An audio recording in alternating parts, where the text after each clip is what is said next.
It's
5 o'clock. I'd appreciate it if our visitors would take a seat.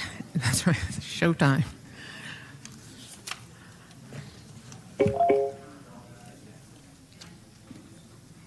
Mr. Walker, are you there? I am. Just checking. Good evening, everyone. I'll begin today's meeting by asking Vice President Wayne Walker to make a general announcement for our guests. Thank you, Madam President. Good evening and a very happy summer to all of our teachers, students, and community. We know it is well deserved by all. At every Board of Education meeting, a representative from the Deaf Hearing Communications Center is here to provide sign language interpretation of the proceedings, and we always express our gratitude. Also, representatives from the Office of Family and Community Engagement are stationed in the lobby to help with interpretation services. The proceedings of this meeting are being streamed live on the internet at www.philasd.org/live and can be seen on PSTV's Comcast Channel 52 and Verizon Fios Channel 20. The proceedings are also being recorded by the School District of Philadelphia. The school district's recordings are protected by the copyright laws of the United States and may not be used in any manner without the express written consent of the school district. By participating in tonight's meeting, members of the public acknowledge that the school district may use this recordings for any purpose without obtaining permission or paying any compensation. Thank you for your attention. Thank you, Vice President Walker. Now on for our regular business. Ms. Rauch, please make an announcement about the board's executive session and then call the roll. Thank you, Madam President. I'd like to announce that the Board of Education met in executive session on July 19th to discuss quasi-judicial and privileged and confidential matters, and today before this meeting to discuss personnel and employment matters, labor relations issues, purchase or lease of real property, and information in connection with Tucker versus School District of Philadelphia and Terrence Walsh, United States District Court for Eastern District of Pennsylvania, number 19-889, case asserting claims under civil rights and tort law. In addition, discussed quasi-judicial proceedings, privileged and confidential matters, and investigations. I will now call the roll. Ms. Danzy? Present. Ms. Ahaya Hinton? Present. Ms. Fix-Lopez is absent. Mr. Huang? Present. Dr. McColgan? Okay, Dr. McColgan is absent. Dr. McGinley? Present. Dr. McIver? Present. Vice President Walker? Present. Vice President Walker, for everybody, is participating by phone. And President Wilkerson? Present. Dr. Height? Thank you. Thank you, Ms. Rauch. Before we get started this evening, I have a few announcements. We have a new member of the board, kind of. Board member Mallory Fix-Lopez has had a little baby girl, Veda Fix-Lopez. She was born yesterday, and so we're all excited about that. mother and daughter and father and brother are doing well. I also wanted to make a few comments about Eastern University Academy Charter School. There's been recent news on that. I'm not sure if there are any Eastern students or families in the audience, but I'd also like to make sure that they have accurate information. In 2019, the Charter Schools Office recommended non-renewal of Eastern's charter due mostly to the school's poor and declining academic performance. And then in June 2017, the SRC issued a notice of non-renewal to commence the non-renewal hearing process. On April 26, 2018, the SRC adopted a resolution non-renewing SRC and adopting the hearing officer's report. And if you want to know anything about the specifics, all of that information is available on the Charter School Office website. Eastern has appealed the decision of the SRC, and in June, CAB voted unanimously to uphold the SRC's non-renewal decision. Yesterday, the CAB issued its written decision to support the vote to non-renew and close Eastern. At this point, unless Eastern obtains a stay of CAB's decision either from CAB or from the Commonwealth Court, Eastern is closed and will not open this fall. We know that this is a very difficult time for the students and families who expected to enroll in Eastern this fall.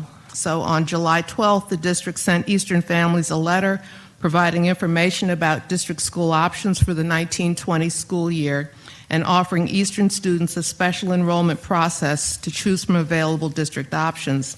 Another letter went out yesterday, and copies of that letter, in addition to a frequently asked questions sheet, are available in the back of the room. More information on this process and who Eastern families should contact is available in both letters. The closing of Eastern is an example of how difficult and painful closing a charter school may be and the difficulties it presents for families and students alike.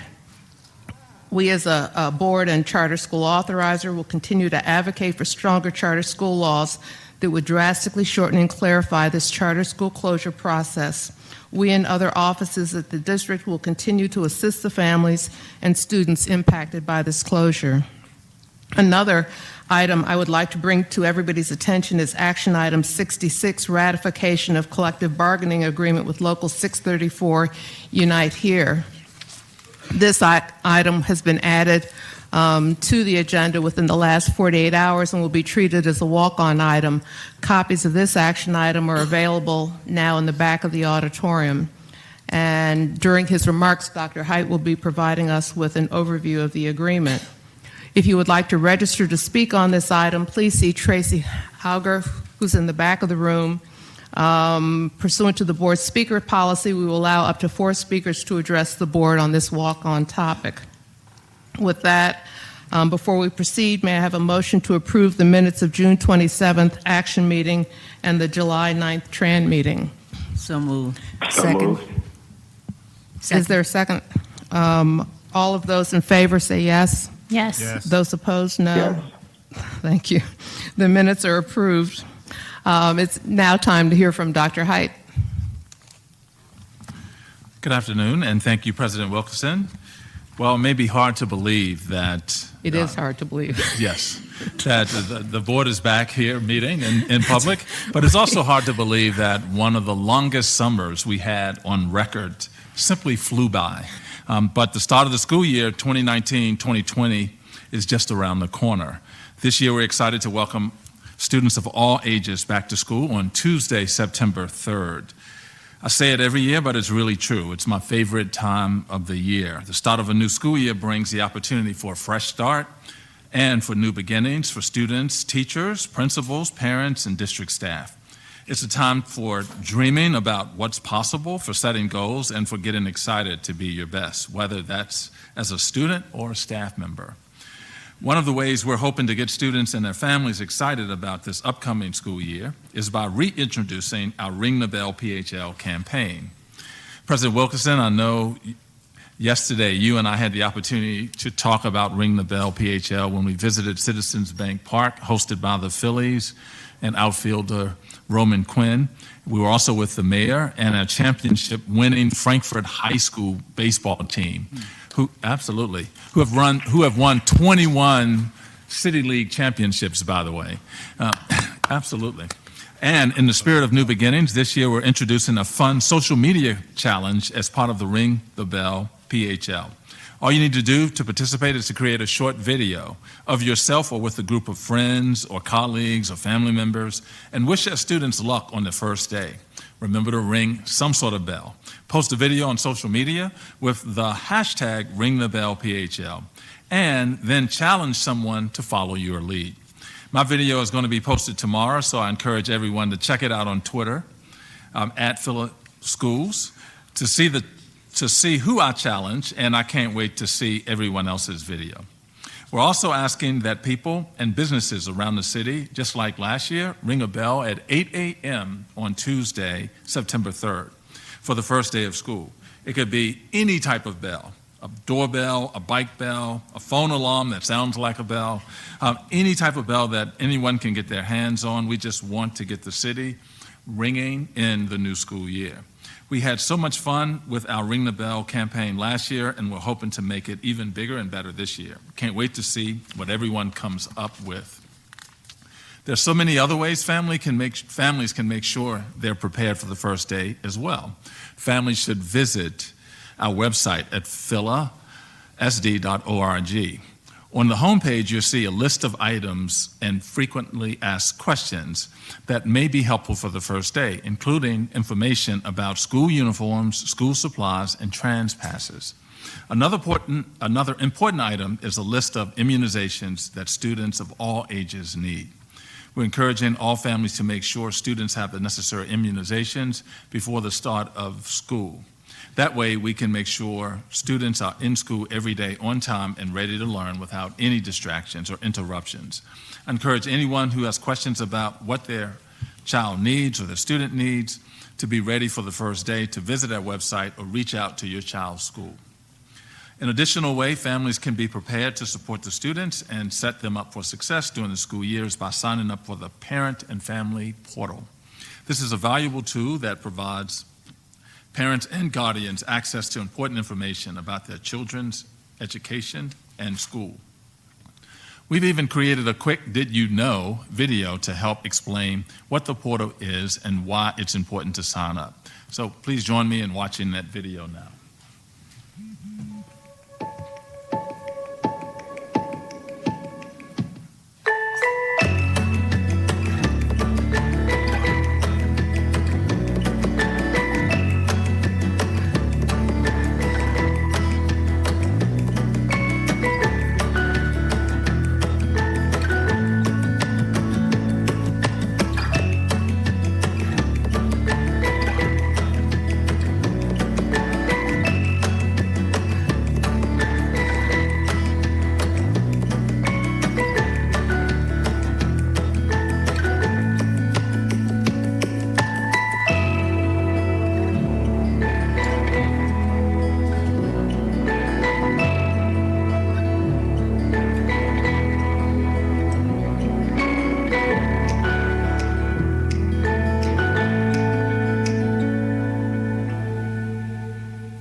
So as you can see, the Parent and Family Portal is a critical way. Oh, we don't want you to see it again.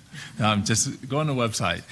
But as you can see, it's a critical way that families can stay engaged in the students' progress at school. We know that students are best positioned to succeed when the families are active partners in their learning. So we encourage all families to sign up for the Parent and Family Portal, and please spread the word. And with all this talk of a new school year and new beginnings, I want to mention that you will see a slight change in our homepage of our website, which is undergoing a bit of a refresh. We're excited to unveil a bit of a new look along with our new school year. I can't give away too much, but I will say that starting soon, you will see a different version of the homepage. We're excited to start this new chapter in our web design along with the 2019-2020 school year.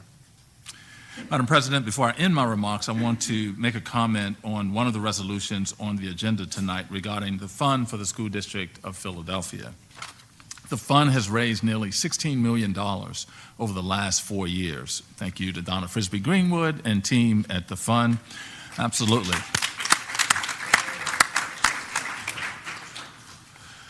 And compared to the $1 million investment made by the district to support the fund's organizational structure, the fund works directly with schools and school leadership to align the investments of partners with strategies that will impact the success of students attending our schools. We see the impact of these investments firsthand. It's the level libraries in our classrooms so students have appropriate reading materials as they're learning to read. It's the project for broken instruments. It's the projects for principals who handpick and list on the Philly Fundamentals website projects that are important to their school. The fund is continuing its work by having conversations with national foundations interested in supporting our schools by working with our offices of strategic partnerships and grant development, and in many other ways. We expect this will continue to support the great work going on in our classrooms and throughout our schools.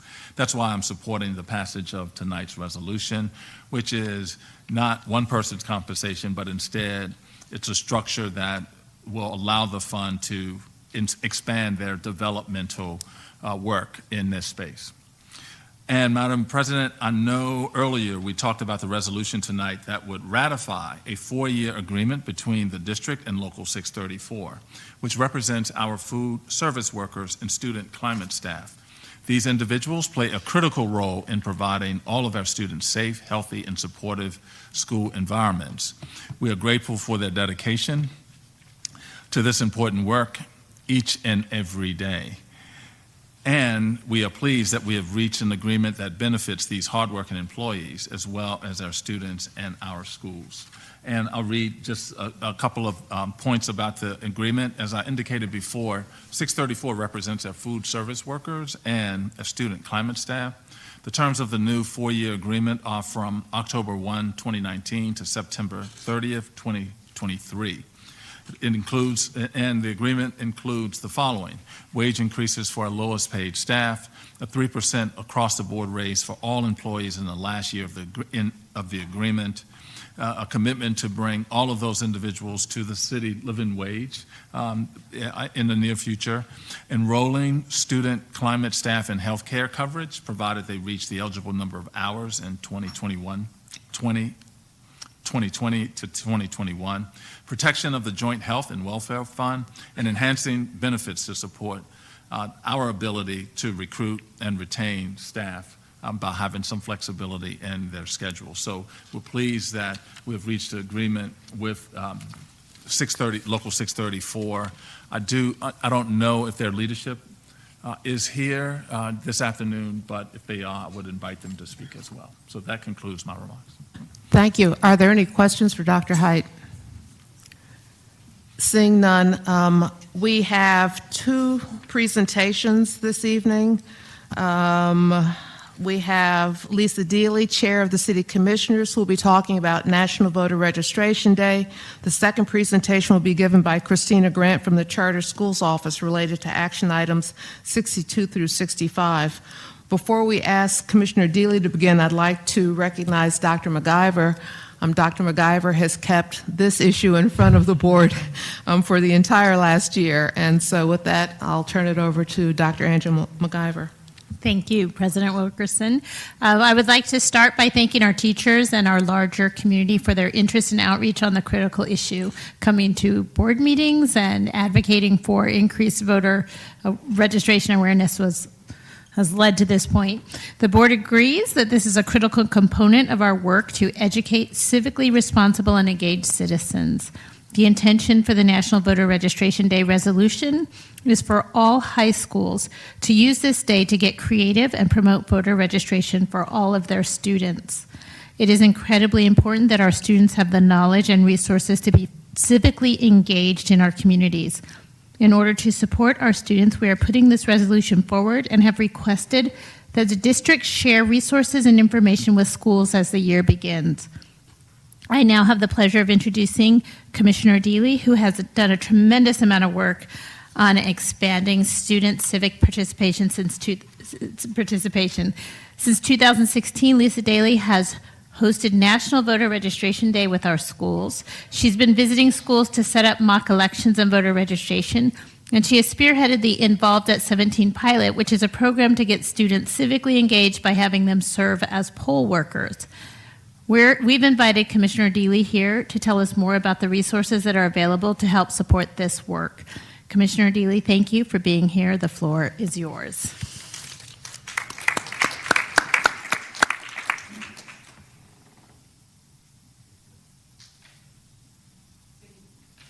Good evening.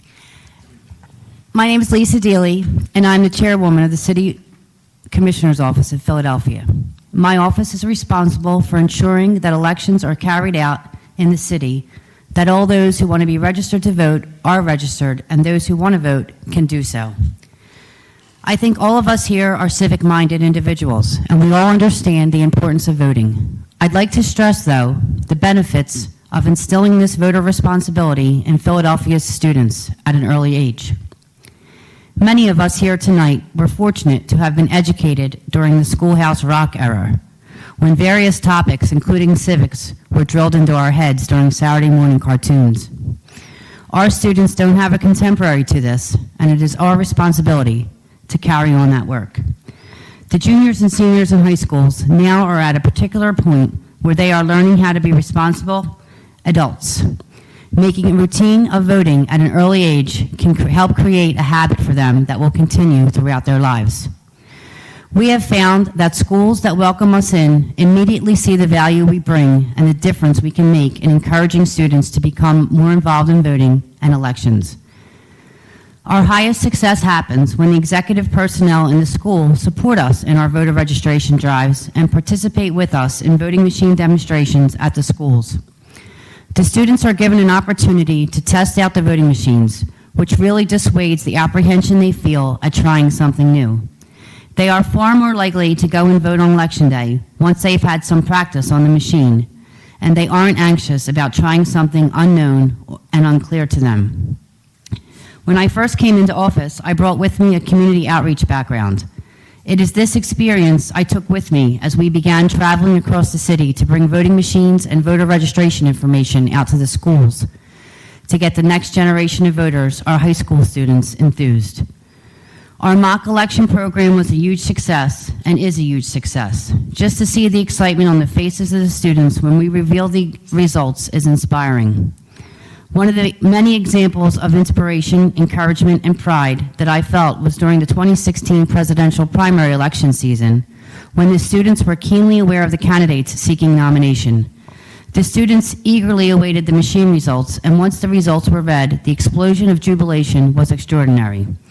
Our annual visit to Hartranft Elementary School, where we conduct their student council elections on actual voting machines, is one of the most highly anticipated events on our office calendar. Schools are very appreciative when we can work with them to get a higher percentage of their eligible population registered to vote. Governor Wolf's Civic Engagement Award has added an extra incentive.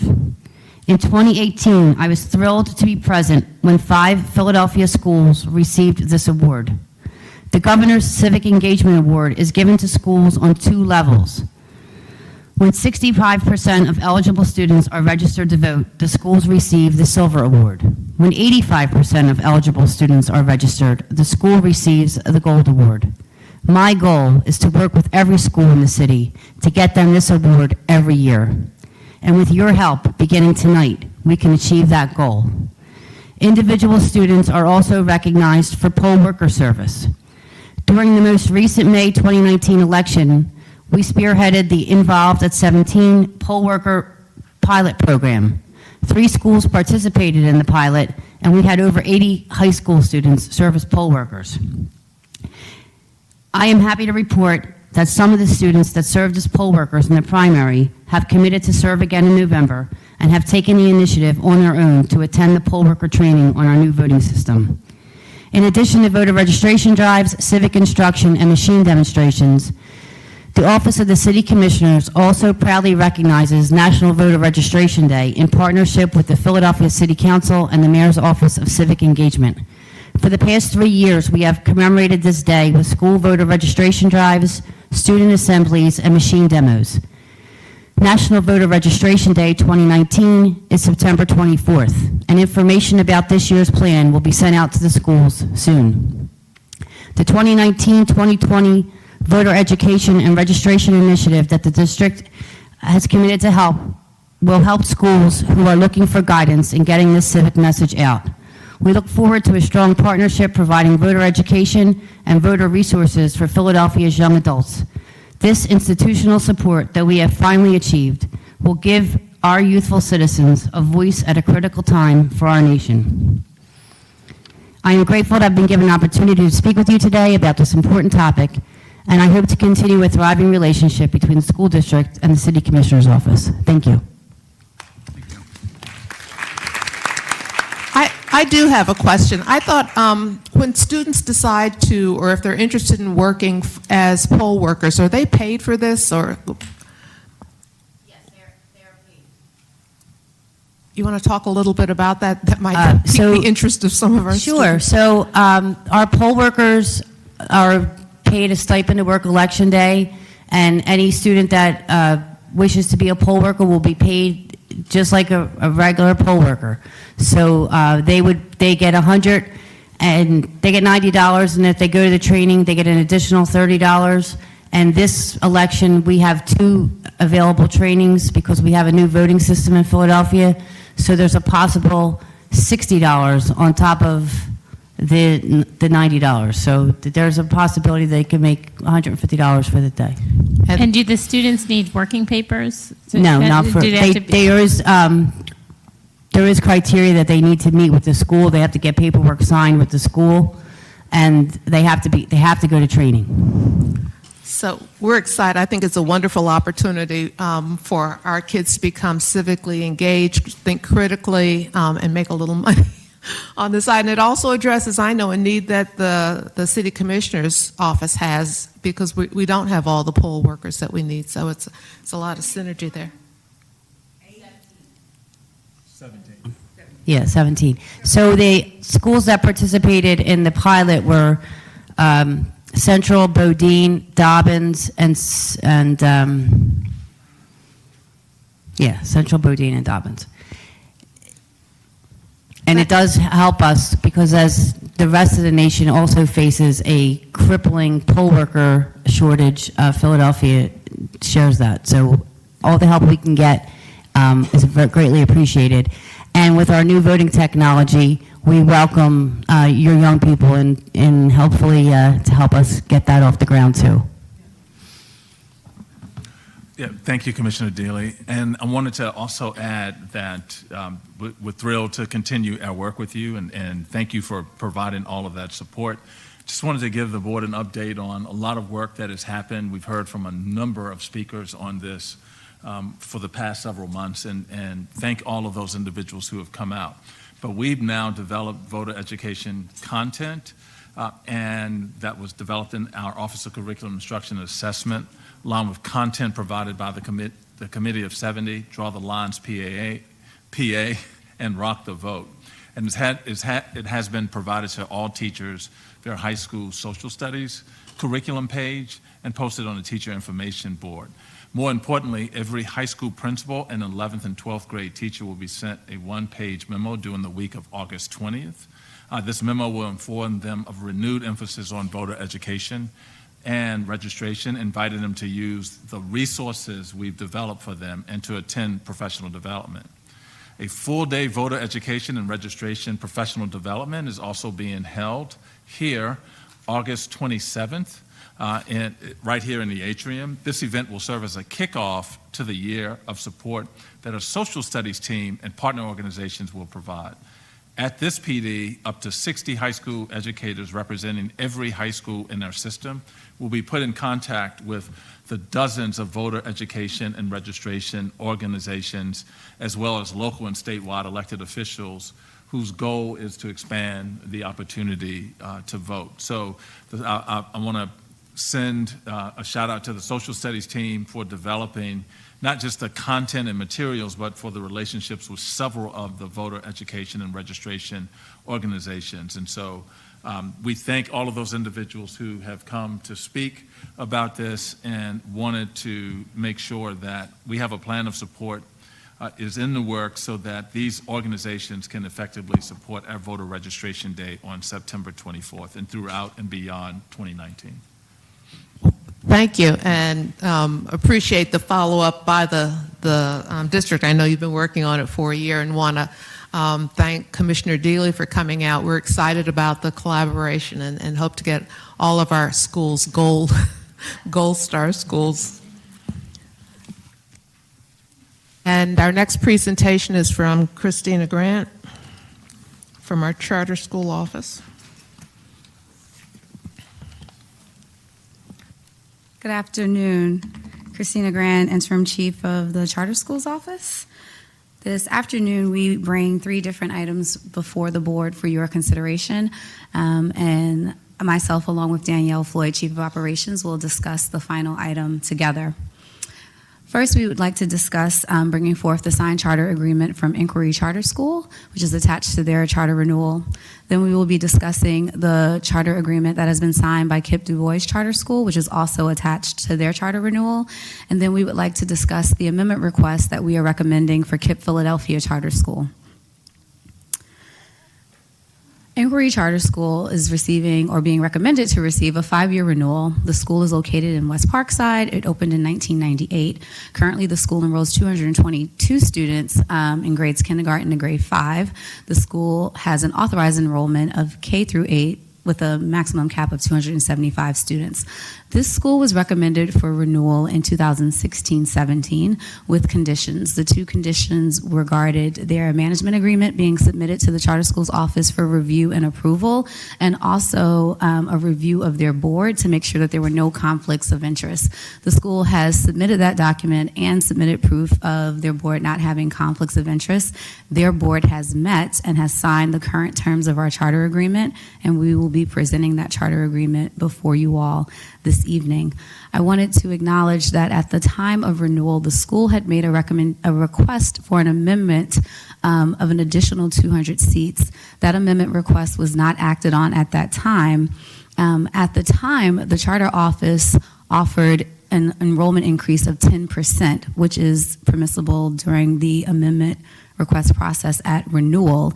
And the charter school office recommended that 10% at that time, and we are upholding that recommendation this evening, which would give the school an additional 28 seats, not 200. The next item for review and consideration before the board is the signed charter agreement from KIPP Du Bois Charter School. This school was also recommended for a 5-year renewal. The school is also located in West Parkside and was opened in 2015. The school has a current enrollment of 526 students serving grades 9 through 12. And their renewal year was originally in 2017-18.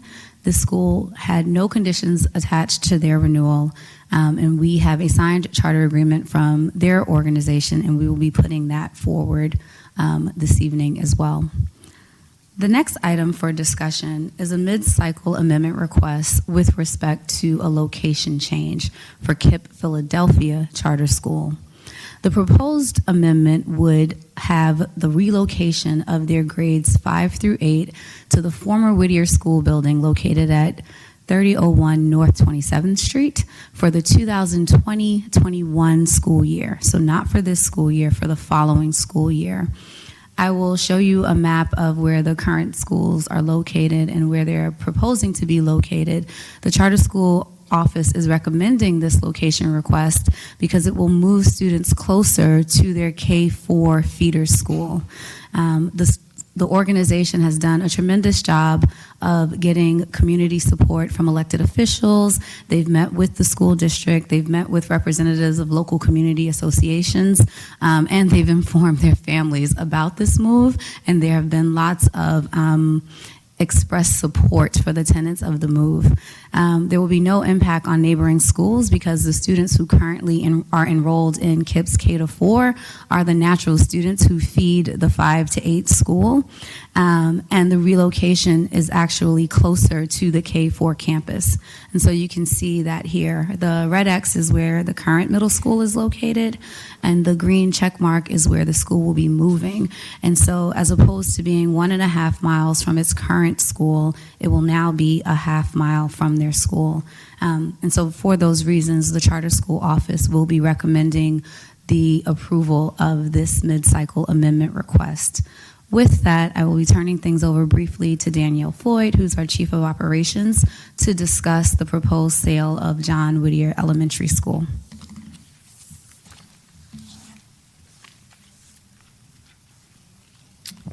Good afternoon, good evening. I'm Danielle Floyd, Chief Operating Officer for the school district. This was presented originally at the May Finance and Facilities Committee meeting, was put forward to the board in June, withdrawn by staff, and being resubmitted as action item number 65 this evening for your consideration. As Christina mentioned, just brief background on the Whittier School was a previously owned and run, owned and operated district school up until 2013 when the SRC approved the closure in June of 2013. Since that time, the building has remained vacant. It was officially listed for sale in 2014. This year, we received a very competitive offer from KIPP Philadelphia Charter School to purchase the property. It is zoned residential, and so as a result of both the sale and proposed renovations that KIPP Philadelphia will be making, there will likely need to be a zoning change on the board, on the use of the facility. The building is 81,000 square feet with 3 floors. Was built in 1913, and as I mentioned, is currently zoned as residential. In summary, the offer that was presented and previously presented at our Finance and Facilities Committee and being resubmitted this evening.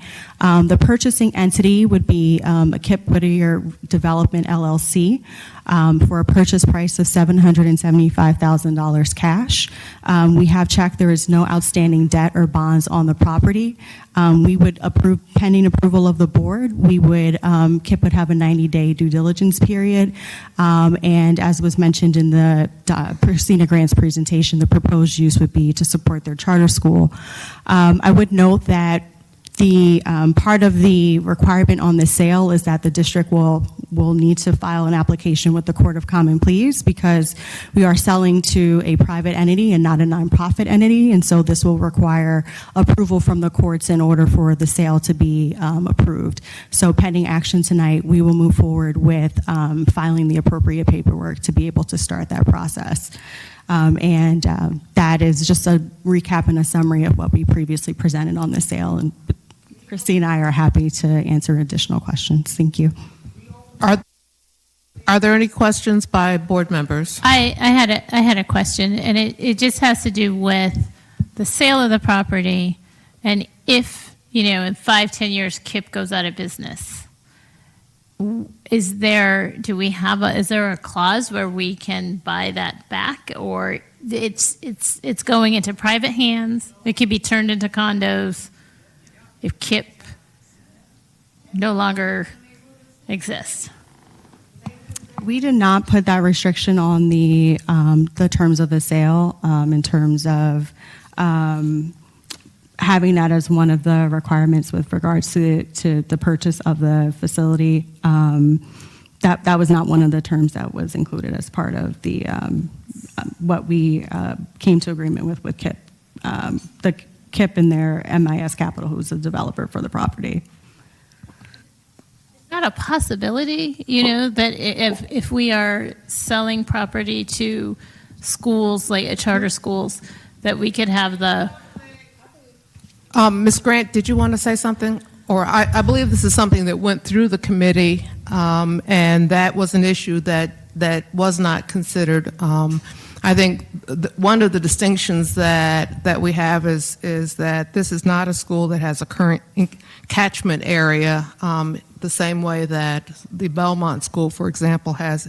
This is simply excess property that is more aligned to the proposed sale of the Pepper School, for example, where there are no clawback provisions, as I recall, to the district. What we said our concern was that it have the support of the surrounding community, and I believe that this has been socialized with the surrounding community, presented at the committee meeting, and and there is no clawback provision as they've indicated. Are there any other questions? Thank you. We have no committee reports this evening. The first committee meeting for 2019-2020 school year will be Student Achievement and Support on September 5th at 5 p.m. and we'll resume committee reports at our action meeting on September 19th. Board members, do you have any brief comments you'd like to share at this time? Seeing none.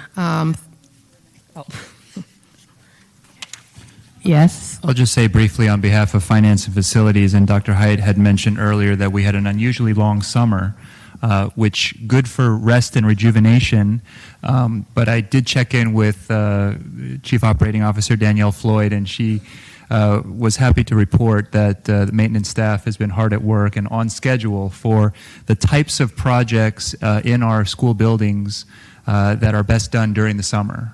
So just wanted to report that facilities and maintenance staff has been hard at work getting the buildings ready for the start of the school year.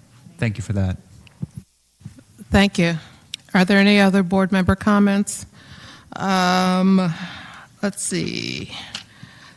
Next on our agenda is hearing from our student speakers, elected officials who are here tonight, and those who are registered to speak on action items we're considering this evening.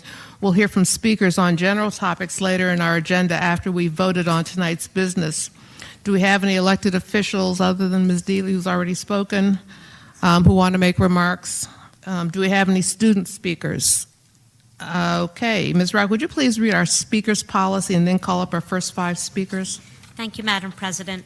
On behalf of the board, I'd like to thank the public for input on school district matters and issues, including the proposed actions being discussed today. To respect every speaker's time, we will be strictly enforcing the 3-minute per speaker time limit. There is an electronic time prompt on the table. When the yellow light comes on, you will have 30 seconds to wrap up your comments, and when the red light comes on, your time is up. Student speakers, elected officials, and those speaking on action items have been prioritized on the agenda. Those speaking on general topics will address the board after we've completed formal business. Up to 4 speakers will address the board on each topic. Written testimony submitted in advance of the start of this meeting will be included as part of the record of tonight's meeting. I will call 5 speakers at a time to the front of the room to be seated in the front row. When I call your name, please make your way up to the front row. Jay Falk, Danita Bates, Andy Toy, David Thornburg, and Akash Radia. And if Jay Falk could come to the table, please. Thank you.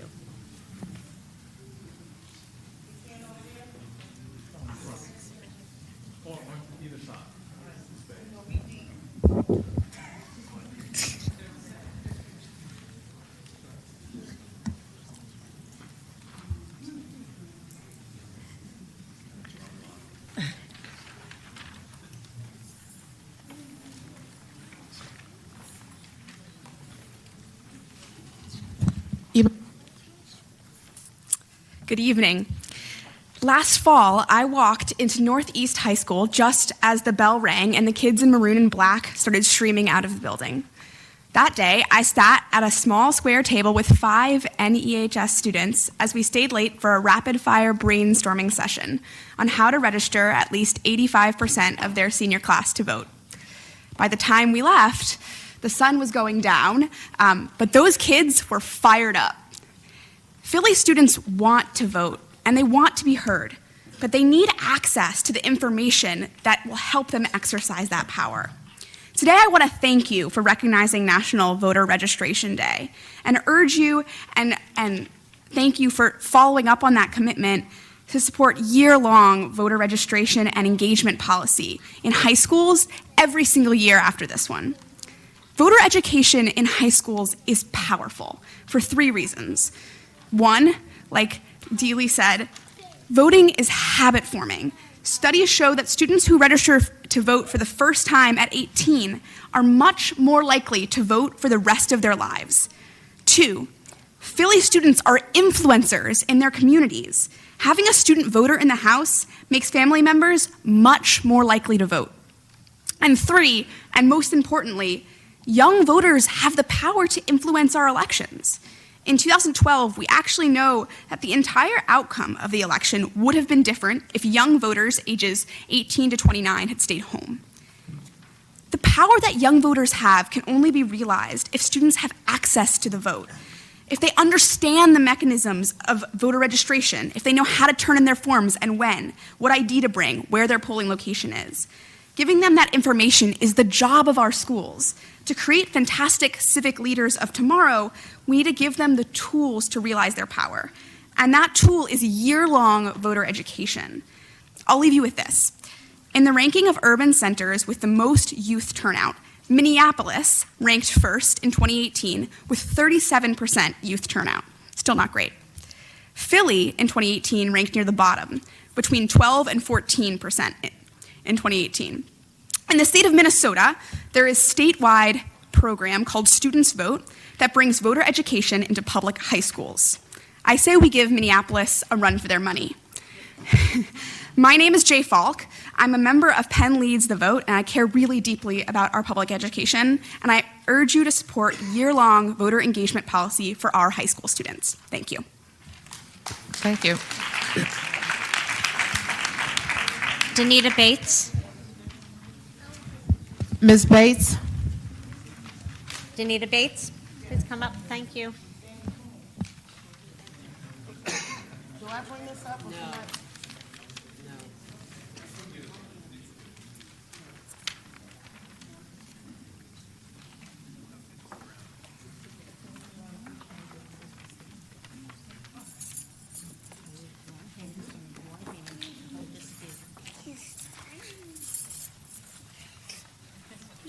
Hi, y'all. Your best lobbyist right here. These my young duckery lobbyists right here. Say hi, y'all. Hi. Hi. And this is the team.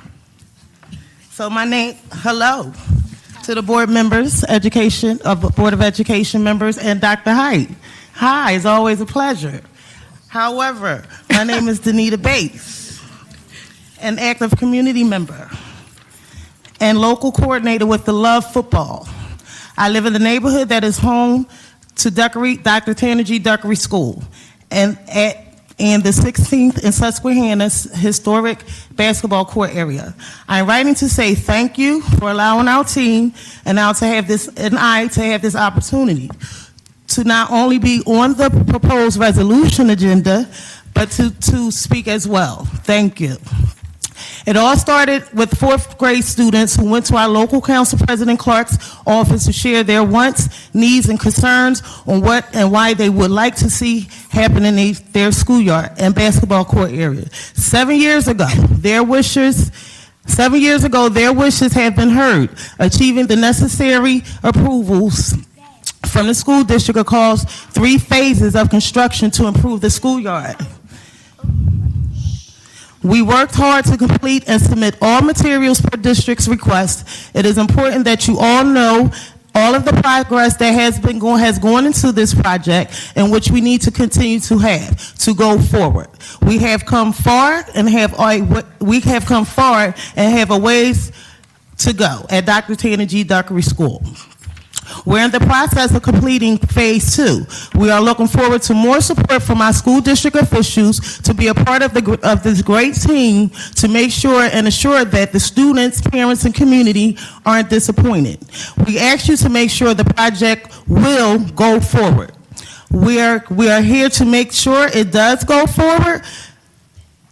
We don't only want you to recognize us on the proposed ballot, but to be a part of the progression of such an important promise to our students and community is kept for the redevelopment of the historical basketball courts, and soccer pitch. Therefore, it's important that you all know the extent of importance this project is and the outpour of engagement, excitement, input, volunteerism from community, school community, and the community as a whole. We have collected petitions in support. We have a Friends of Dr. Tanner G. Duckery committee. We've completed the mural art painting, hosted a youth basketball tournament, and held many more events in support of our school and this project. We sent over pictures, videos, phone calls to school district board members from community, parents, students, making sure that our project is not only on the August 15th ballot, but that we receive continued support. Be a part of our mission of completion and engagement and join us as we move forward together in partnership.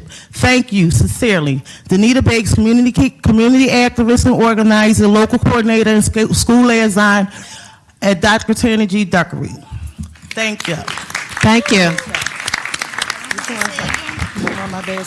I believe that there's I want my basketball court and my soccer pitch at Duckery. I believe there's a question. Ms. Bates? Ms. Bates. Their first name and what grade they're going into? Yes. Tell them your name. My name is Khalil Green, and I'm going to the 3rd grade. My name is Isaiah, but I like to turn 5 on my birthday. Yeah. So he come to Duckery next year. 5 on his birthday. Hello, my name is Ayana, and I am 8 years old, and I'm going to 3rd grade too.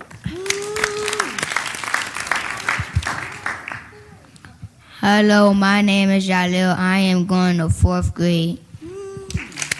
Hello, my name is Tahi, and I'm going to 2nd grade. And of course, I have the rest of our team from Love Football, Soccer USA, community members and leaders, and board members of Duckery Friends Community Board. Thank you. Thank you so much for coming. Thank you. Thank you. You're welcome. Andy Toy. Andy Toy, please come to the table. Andy. Thank you. If you want. Good afternoon. My name is Andy Toy, and I'm a graduate of school, so a little older than these kids. And I want to thank you, Dr. Height, for the progress you've already expressed to us about regarding action item 61. I'm the Communications and Community Development Director at CMAC, a nonprofit whose mission is to support and serve immigrants, refugees, and marginalized communities in Philadelphia. I also chair United Voices for Philadelphia, a broad coalition dedicated to strengthening the voices of underrepresented and underheard groups in Philadelphia, including immigrants, Latinos, Asians, Africans, Caribbeans, Arabs, Muslims, and others. I'm actually here to speak in support of the plan to designate September 24th, 2019 as voter registration day across the district. I'm also here to support the effort to register and encourage students to be active and full participants in our democracy at a time when it feels under siege. I and many others believe that the young people are our strongest hope, and many others, and for our brighter future, but must be brought into the process early and often in order to be heard and to take responsibility rather than just relying on and sometimes blaming us as adults. And often those from immigrant and underrepresented communities require even more encouragement. Our experience at CMAC working with the school district has been very uneven at best. CMAC and others we know have active civic engagement efforts, have experienced staff, and have worked well in specific schools. We're using the latest technology in electronic voter registrations, avoiding many mistakes of paper, allowing direct uploads quickly to the state's registration system, and importantly, using an interface that is youth-friendly. The problem is that in order to reach more students, we have to connect with a specific teacher or administrator at each school who is dedicated to advancing this work on his or her effort without district-wide effort or support, at least up until now. So while places like Central High School, with leadership from Tom Quinn and others, does a great job, we have had a hard time connecting to some other schools, especially when staff turn over. I saw the student interest when registering students right after Parkland.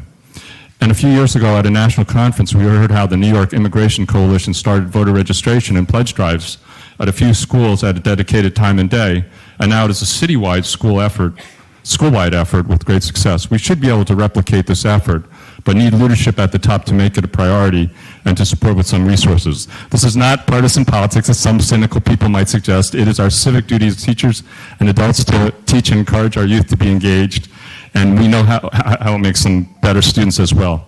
Thank you again for recognizing the importance of voting and civic engagement, a step in the right direction. I urge you to take the next step to actively build and coordinate the support systems to give every school a fighting chance to win a Governor's Civic Engagement Award and every student a chance to have a full voice in our democracy. Sorry I went over. Thank you. David Thornburg. Thank you.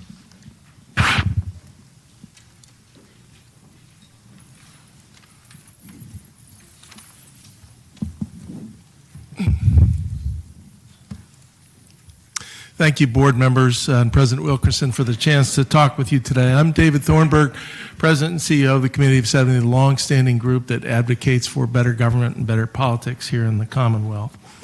I know we share with you the fundamental belief that this government of ours works best when more people, better informed, go to the polls each and every day.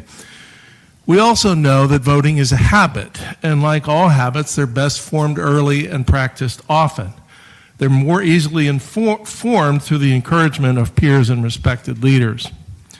In my view, I think sometimes are guilty of putting too great an emphasis on the Ben Franklin approach to education that says a good education is one that prepares students for a good job. The complementary view espoused by Thomas Jefferson is that the purpose of public education is to prepare people for citizenship, to remind them of the rights and the responsibilities and the roles that they have in our democratic republic. The Committee of 70 is committed to supporting Philadelphia's teachers and students in that pursuit. Over the last couple years, we launched the Election Ambassadors program that has brought hundreds of students to the polls on Election Day. Superintendent Height mentioned the Draw the Lines PA initiative that we launched that gives students hands-on ability to work with data and maps to understand the issue of redistricting and its evil cousin gerrymandering. We intend to launch this fall a program called First Vote, a nationally recognized shadow election program that engages students in the actual mechanics of the voting process. All of this is powered by and supported by the world-class online election guide that over the last couple election cycles has reached 75,000 households around the region. The importance of these efforts can't be understated. We must do everything we can to encourage our students to answer the call to active citizenship. The measures proposed that you are considering, combined with the efforts of civic leadership organizations such as ours, are an excellent start. Please support this student voter education and engagement policy, and let's see Philadelphia schools as the laboratory of democracy that Thomas Jefferson envisioned. Thank you. Thank you. Thank you. Akash Radia, please come to the table. And I'm also going to call the next 5 speakers and ask that you come to the front.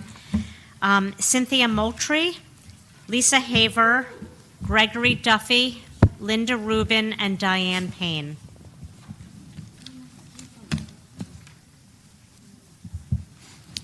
You can start. Yep. Thank you for having me all here today. My name is Akash Radia. I'm the Discovery and Post-Project Manager at Love Football. With support of the Pincus Family Foundation, Dr. Tanaji Duckry School, and of course the surrounding community, we are creating a safe space to play. Now, Love Football has been working with communities around the world to create safe spaces for play since 2006. We've engaged with community members and local organizations, worked with municipalities and foundations across 11 countries in 5 continents. We've seen close to 70,000 direct beneficiaries use these spaces, and not just for sport, but as a tool for social change as well. We've seen firsthand the truly transformative effect that safe spaces built by the community for the community can have on a community. And it's that aspect of building through collaboration that I want to focus on here today. See, our methodology is simple. Anyone can build a field, right? But the key to building a field that lasts is by mobilizing and supporting this community in truly owning the space for themselves. We do this by creating a community network, as Danita mentioned, in the case of Friends of Dr. Tanerjee Duckry, who manage the space. We engage in broad and deep conversations with large partners like the school district and local organizations like Treehouse Books, Habitat for Humanity, and Heritage Homeowners Association. And we ensure there is strong programming provided here by Street Soccer USA so that kids in the community can benefit from exemplary coaching, mentoring, and ongoing support. Now, what's truly special about this space, I believe, is that for the first time in our 13 years of existence, we'll be building in the US, in our own backyard. With support from the Pincus Family Foundation, whose home is Philadelphia, we're bringing our mission to life 2 times over. Pincus support will bring sports spaces to North and Southwest Philadelphia, and we have an opportunity to bring a field to the Northeast with another partner. Now, look, we're aware we still have more to learn about what types of spaces work best for the community and across the city. But what we've seen so far is very promising. The combination of our expertise and the unbridled passion of individuals such as Danita and all the young leaders that were present today makes us excited to create more partnerships and enables us to remain in Philadelphia for years to come. We're delighted to bring Philadelphia, Dr. Tanerjee Duckry, and SDP together as pioneers in bringing community-led, sustainable, safe spaces to fruition, in bringing a sense of safety and community for kids in their neighborhoods, and for sport and competition to flourish across the city. Thank you for your time. Thank you. Cynthia Moultrie.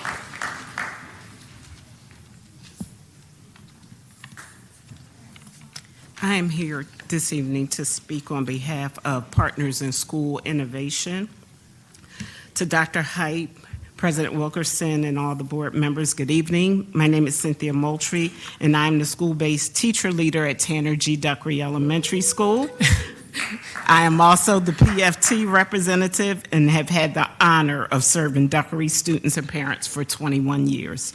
I thank you tonight for the opportunity to speak on behalf of Partners in School Innovation. I've worked with this organization for the past 5 years. They have proven to be a great support in the educational advancement of not just Tanner Duckry, but all the schools in our network. The partnership provides many effective supports for administration, staff, and students. The partnership is a valuable part of our school community. Their focus is on transforming school culture and building capacity in educators in order to give all students opportunities for academic success. Specifically, they have supported our school with identifying challenges, determining instructional goals for improving student outcomes, content planning and implementation, and data analysis in order to drive instruction. The results-oriented cycle of inquiry, or ROCI model, has been an invaluable tool with planning, classroom instruction, and evaluation of classroom best practices and educator reflection. Partners has provided an objective lens through which we determine what is best for students. 5 years ago, we did not have an instructional leadership team that was solely focused on student achievement. With the help of Partners, we are proud of our current instructional leadership team that keeps student achievement paramount when making school-wide academic decisions. Classroom educators are a part of the team and feel that their insight is valued. Educators meet weekly in great group meetings to plan, review effective best practices, and collaborate with colleagues.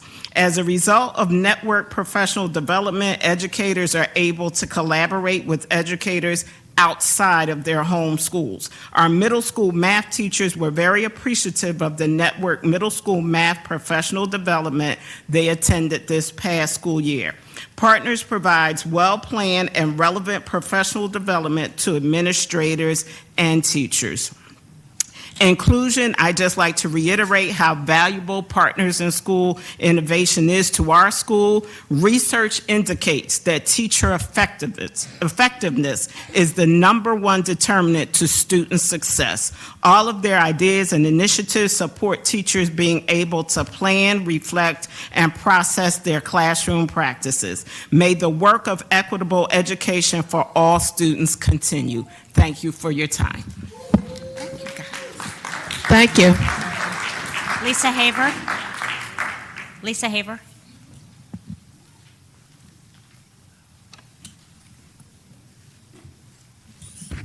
Good evening. I just want to say something first in response to Dr. Height's remarks about the fund for the school district. I know that like charity makes people feel good, but schools are not charities. You know, they're public schools and they're supposed to be publicly funded. And all funding decisions about public schools should be made in public by this public board and not by anybody at a private board meeting. I think that needs to be said. You know, we fight for fair funding and it's very hard, and we want to fill in, you know, to the point where now like teachers all want to have GoFundMe accounts. I think it's really important to say that this board should make all funding decisions, whether at the school level or the district level. Thank you. So the Board of Education now enters its second year as the governing body of the School District of Philadelphia. The board has made a number of changes in policy and procedure. The question is whether those will lead to substantive changes in the district. Public school advocates have fought for local control, primarily to stem the tide of privatization of public schools and the outsourcing of public jobs to outside corporations. Unfortunately, much of what we see on tonight's agenda is a continuation of those School Reform Commission practices. Ratification of items 16 and 17 would create 2 more Broad resident positions. Eli Broad is one of the many billionaires who is using his wealth to propagate the ideology of corporate education reform. He's lobbied to convert half of Los Angeles schools to charters. He's instituted the unaccredited Broad Academy, a training ground for superintendents. That is a problem. We see the sale of a public building to a company at Whittier that would lease to a charter school. A major factor in corporate education reform is the appropriation of public assets to private ownerships. 2 items propose the renewal of 2 charter schools, both of which have been postponed from previous years. We did not know until minutes ago what kind of renewal is being proposed. We don't know which conditions were offered to the school and which were rejected. We don't know because the practice of the SRC and now apparently the board is to deal with charters as clients, not as public schools, as they claim to be, and that all negotiations are conducted in private meetings. I can only say that, you know, the board, which has a special committee for public engagement, will turn around this process when it deals with charters to have, like, no information about what you're about to vote on. You can't have a committee for public engagement and then shut the public out of those decisions. Thank you. Ms. Haver, yesterday the governor, I think it was yesterday, the governor had a press conference announcing his proposed agenda for charter schools going forward. I would encourage you and other advocates to stay involved in the process. His plan is to unveil comprehensive charter school reform that he would want to have considered by the state legislature, and I think it's going to be an opportunity to get the kind of fundamental changes or consideration of those issues that people have been talking about for a long time. I know that we as a board, we as a district, intend to be engaged in those conversations, and so I also encourage, you know, the broader community. I just want to, you know, respond that there's nothing in the charter law now that says that the board has to conduct it. We don't, I just want to put that, so that people know that there's a process. Well, we know to- that, but Okay. that doesn't stop the board from doing what it should be doing now. There's nothing in the charter law that says you can't have public meetings on renewals. Thank you. Thank you. Thank you. Gregory Duffy.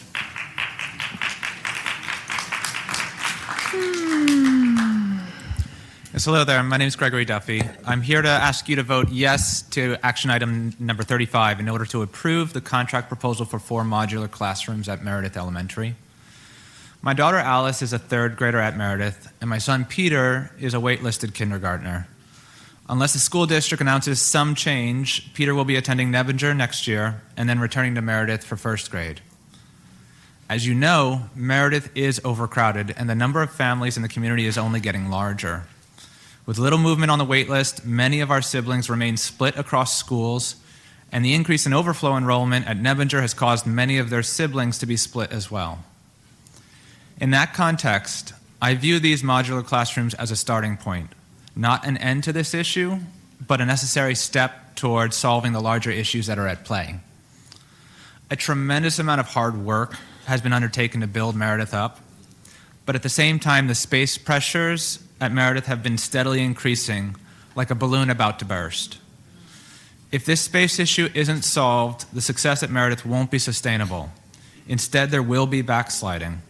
Children just can't get the attention they need and deserve if their classrooms are filled to the brim and their teachers are forced to corral instead of coach. Parents can't contribute the same amount of time and attention if they're being split between 2 separate schools or if they feel like they've been ignored or left behind. And teachers simply can't do as much as we are asking them to do if the number of students keeps increasing in their already cramped rooms. At least for the near term, these 4 modular classrooms will relieve some of the pressure. They will provide some necessary breathing room as the larger planning process and space strategies move forward. At the end of the day, I support this proposal because it makes sense. We've known for years that this overcrowding problem existed. Now it's time to pull up our sleeves and solve it so that our children can learn in safe and stable environments, so that siblings can attend school together, so that we don't find ourselves in the same position next year, and so that our children, parents, and teachers can focus on the true purpose of schools, education. Thank you very much. Linda Rubin. You want to call up the next one? Do you have more? Yeah. Good evening. Oh. I'm here to speak against the sale of Whittier to MSI Capital LLC, which I believe is buying the building on behalf of a KIPP charter school that's part of the KIPP national franchise. But actually, I'm here to point out that the board needs to examine in greater detail all possible ways this and any other real estate sale could play out in the future to the detriment of the school district's interest down the line. I'm glad to hear that Governor Wolf now has publicly recognized that charter schools are not public schools, but schools that have private interests. They don't have the same rules, accountability, etc., but they do want public money to grow their investments. Reporters have detailed the circular real estate aspect of their money-making, especially through lucrative bonds, using public dollars as seed money, but real estate developments deals seem to be key. Public education is supposed to be locally run to meet local needs, not those of private or national franchise companies funded by the likes of PSP. Public education is just the commodity they're using. The recent creation of MCSOs has been to assist them in solidifying their mini-district status in preparation for cutting out the middleman, you, and other boards. We've talked about this. And when all else fails, political donors like Michael Karp run to PA State Rep and school privatization leader Mike Turzai for a bill specifically written to accommodate Karp's interests in the dark of night. Recent developments have made the threats to our public schools clearer to me. One red flag was when Drexel's John Fry, who also has PSP connections, suddenly appeared at the Student Achievement Committee meeting this summer, hat in hand, to nervously admit that Drexel's plan to build a new Slams and Powell school on the University City High School site was in trouble.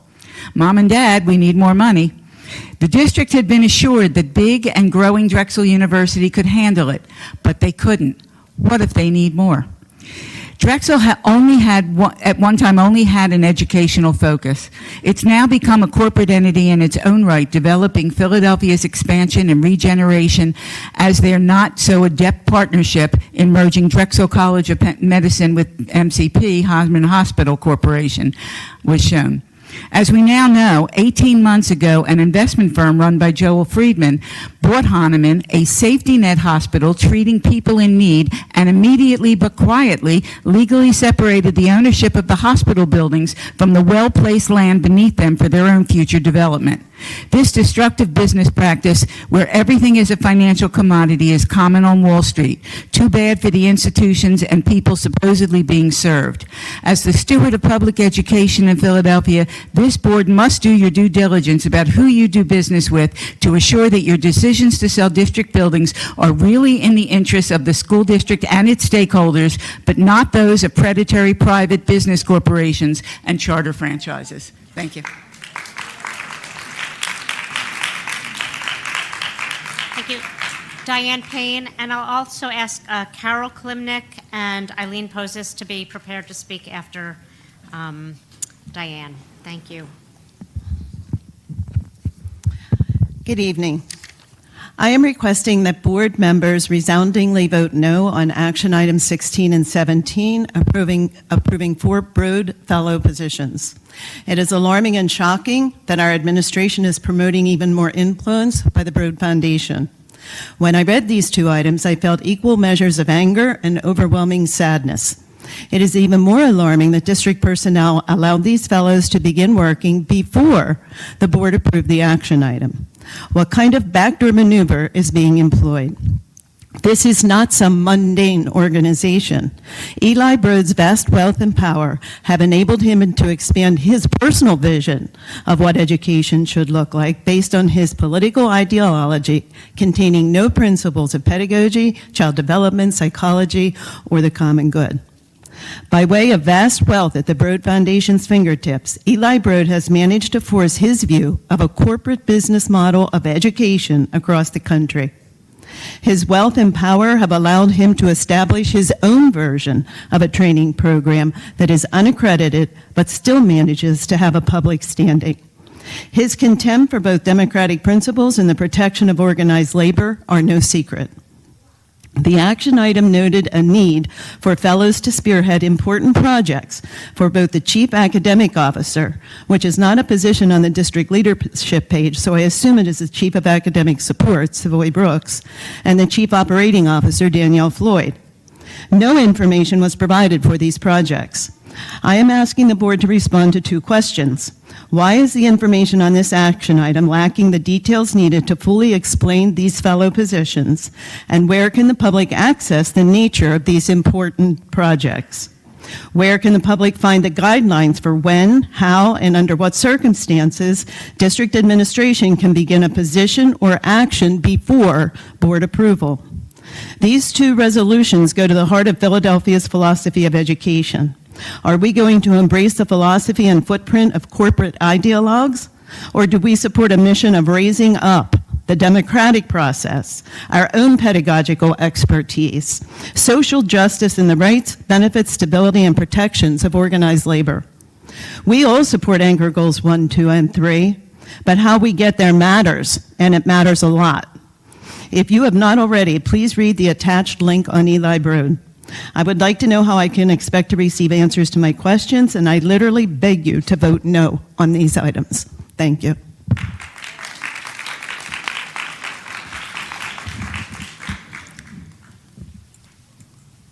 Carol Klimnick.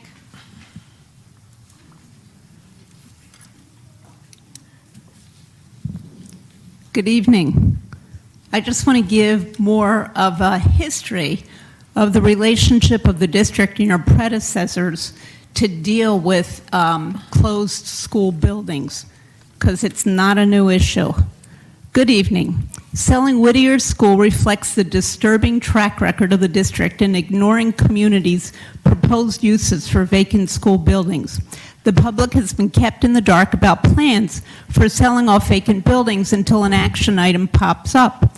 The board needs to take a different approach than the SRC and stop turning buildings over to charter schools and developers. The board has stated its commitment to community involvement. It's time for action, not just words. In 2013, we lost 24 schools, disrupting neighborhoods and stranding students, many with families attending the neighborhood school for generations. Whittier School was one. A local church involved with the school proposed using the empty building for subsidized housing. The minister lined up financing and toured the building with potential investors, but was turned down by the district with no explanation. Subsequently, the school building remained vacant until now, when a developer is set to purchase the property and develop it for a KIPP charter school. In 2013, the district also closed Smith School in the rapidly gentrifying Point Breeze area. Many of the same community members who fought to keep Smith open formed the Save Smith School Committee to stop the sale of the building. They presented a demographic projection showing the need for an elementary school in their neighborhood as more young families moved into Point Breeze. They used that information to try to stop the district from selling the building to a developer. Their long legal battle was lost when a judge ruled in favor of the district, thus enabling an out-of-state real estate investor to purchase the building, who quickly flipped the property to a local developer of high-priced housing. The former schoolyard now consists of luxury townhouses, while schools in South Philly are bursting at the seams. The SRC approved the sale of the Bieber Winfield Annex. Neighbors had attempted to buy the building to convert it to a community center when the school closed in 2002. But the district's asking price of $300,000 was beyond their means. The building stood as an eyesore for almost 20 years when Ironstone Capital Partners bought it for $140,000. Closing schools strips an anchor institution from neighborhoods. Selling them to developers and investors undermines the viability of communities. The SRC did not listen to stakeholders. We are looking to the board to set a different direction and actually listen to community members before approving the district's request to sell school buildings and even to close them. Vote no on item 65. Thank you. Thank you. Eileen Poses.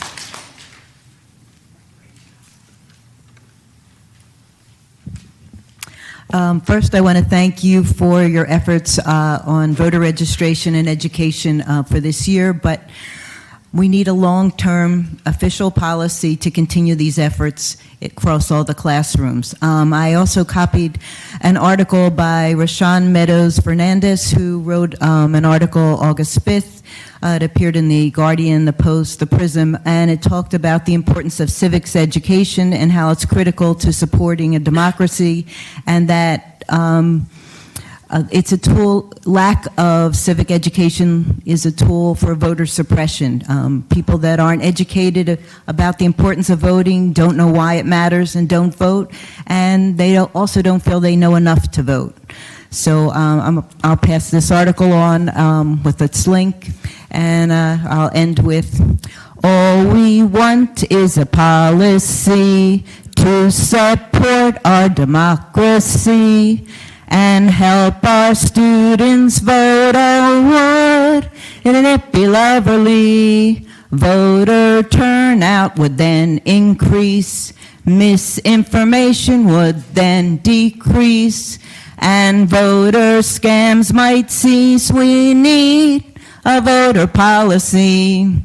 Civics learning will lead to hope for change and empowerment. Gives us pride in government.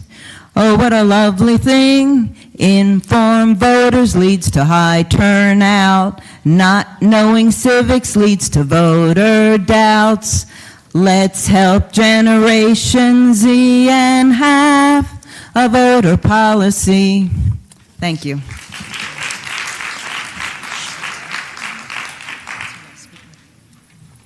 Thank you. It's now time to discuss and vote on this month's action items. Before we begin, I want to be clear about how we'll be grouping these votes. I will pull out all charter items, personnel items, action item 61, which is the resolution for National Voter Registration Day, and action item 65, which is the sale of Whittier, and action 66, which is the collective bargaining agreement discussed earlier. We will vote on all other items as part of a consent agenda. And we will not be voting on action item 2. Those are proposed board policies, which are being presented this evening for information and will be considered for final passage at our next meeting. Are there any other items that any board member would want to have considered individually? I'd like to request that items 16 and 17 are voted on separately. And since I'm already adding things, I just wanted to comment on item 18 and thank the family of now deceased Peter Coker for donating $40,000. I think we often overlook the generosity of people who have had good experiences with the school district, either as students or employees, but this family donated $40,000 to support college scholarships for African American girls, and I think that's something we should take note of. May I add to that, because I saw that as well, that is there a way that the board can get an update on who these scholarships are given to, and that we keep that up? No. We will make sure that the board gets that information. So we will then be considering item 1, 3 through 15, 18, and 21 through 59. Is there a motion to consider these items? So moved. Second. Ms. Rauch, I'm sorry, will you please call the roll? Yes. Thank you, Madam President. I do understand that there are a few abstentions, so while you're voting on the consent agenda, please separately note them if you are abstaining from a vote. Ms. Danzy? Yes. Ms. Ahaya Hinton? Yes. Mr. Huang? I would, out of an abundance of caution, I'd like to abstain from action item number 30. My middle child attends Penn Alexander, and also due to my affiliations with Penn, I will be abstaining from action item number 52. I'm a yes on all others. Thank you. Dr. McGinley? Yes. Dr. McIver? Following Mr. Huang's comments, my youngest child attends Penn Alexander, so I would need to abstain as well. But yes to the others. Thank you. Vice President Walker? Yes. Thank you. President Wilkerson? Yes. Thank you.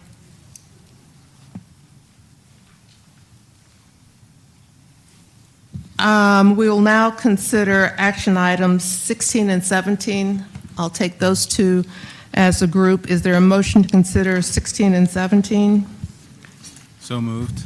Is there a second? Second. Are there any comments or questions?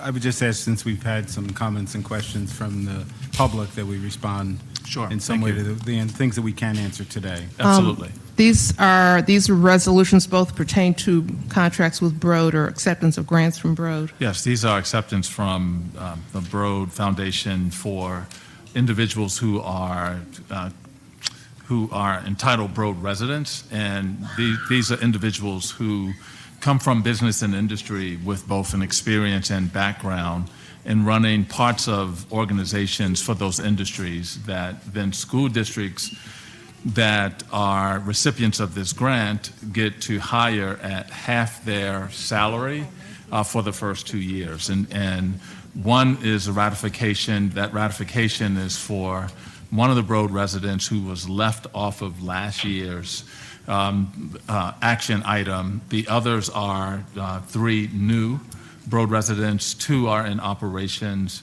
and 1 is in the chief of academic supports. And so that explains the Broad resident program. These are not individuals these are individuals who are of their own mind, and they do attend professional development in terms of how to use many of the practices that they have had an experience with in industry inside of districts. And we have found that it is a cost-effective way for us to get very talented individuals into some of these areas.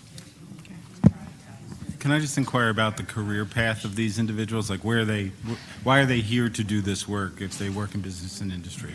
Yes, so many of them are career changers, and they are coming from business backgrounds or engineering backgrounds, and then coming into education to work on the operation or administration side. At the conclusion of the residency, we tend to recruit those individuals to stay with the district. We also recruit residents who have worked in districts in and around the country, in other districts. We recruit those individuals as well because both they've had the business and process and systems experience along with the school district or school system experience. And so the career trajectory of these individuals are positions in the district that are generally department or division heads, particularly in some of the operational areas. And those areas are, for us, in areas of sometimes procurement or risk management or other types of business and operational types, or finance or budgeting. But they are individuals who come with those skills into those areas. Are there any other questions pertaining to items 16 or 17? It's been moved and seconded. Ms. Rack, would you please call for a vote on items 16 and 17?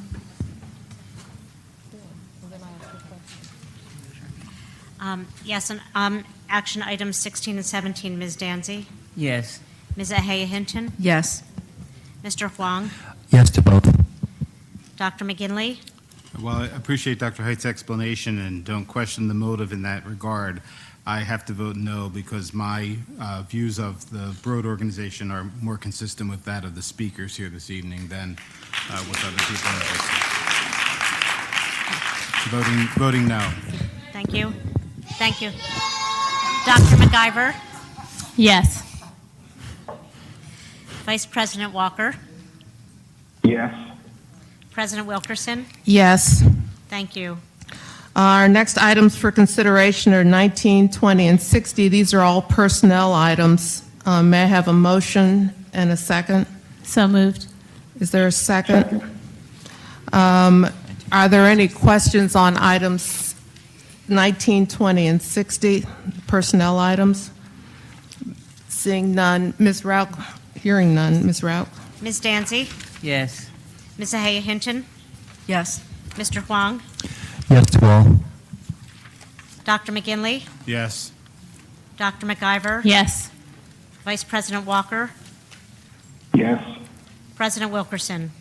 Yes. Thank you. Our next item is item number 61, which is a resolution in support of National Voter Registration Day. Is there a motion and a second? So moved. Is there a second? Second. Are there any other comments? We've heard a lot of testimony on behalf of this. I think we're all excited. Ms. Rauch, please call the roll. Ms. Danzy? Yes. Ms. Ahaya Hinton? Yes. Mr. Huang? Yes. Dr. McGinley? Yes. Dr. McIver? Yes. Vice President Walker? Yes. President Wilkerson? Yes. Thank you. We'll now consider action item 62, which is an application for charter renewal for KIPP Du Bois Charter School. May I have a motion and a second to consider action item 62? So moved. You move to ratify the approval. I move to ratify the approval. I'm so sorry. Ms. McIver? I move to ratify the approval of the renewal application and renewal charter for KIPP Du Bois Charter School. Is there a second? Second. Are there any questions? Ms. Rauch, please call the roll. Thank you. Board members, excuse me, will you please call the roll? Board members, a motion has been made and seconded to ratify the approval of the renewal application and renewal charter for Kip Dubois Charter School. When I call your name, either vote yes if you are voting to ratify the approval of the renewal application and renewal charter for Kip Dubois Charter School, or vote no if you are voting against the motion. Ms. Danzy? Yes, I'm voting to ratify the approval of the renewal application and renewal charter for Kip Du Bois Charter School. Ms. Ahaya Hinton? Yes, I am. Mr. Huang? Yes. Dr. McGinley? Yes. Dr. McIver? Yes. Vice President Walker? Yes. President Wilkerson? Yes. Thank you. We'll now consider action item 63, which is the application for charter renewal for the Inquiry Charter School. May I have a motion and a second to consider action item 63? I move to ratify the approval of the renewal application and renewal charter for Inquiry Charter School. Is there a second? Second. Are there any questions? Ms. Rout, please call the roll. Board members, a motion has been made and seconded to ratify the approval of the renewal application and renewal charter for Inquiry Charter School. When I call your name, either vote yes if you are voting to ratify the approval of the renewal application and renewal charter for Inquiry Charter School, or vote no if you are voting against the motion. Ms. Danzy? Yes. Ms. Ahaya Hinton? Yes. Mr. Huang? Yes. Dr. McGinley? Yes. Dr. McIver? Yes. Vice President Walker? Yes. President Wilkerson? Yes. Thank you.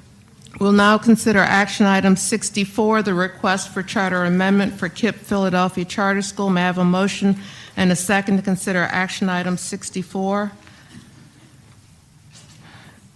Is there a motion? I move to approve the request for charter amendment of the KIPP Philadelphia Charter School. Is there a second? Second. Are there any questions? Ms. Rout, please call the roll. Thank you, Madam President. A motion has been made and seconded to approve the request for charter amendment of KIPP Philadelphia Charter School.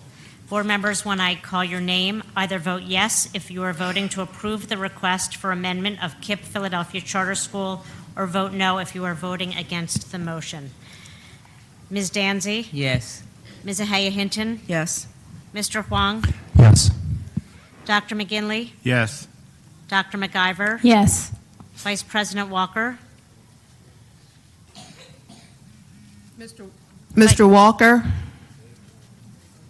Yes. Thank you. President Wilkerson? Yes. Thank you. The board will now vote on action item 65, the sale of Whittier. May I have a motion and a second? So moved. Is there a second?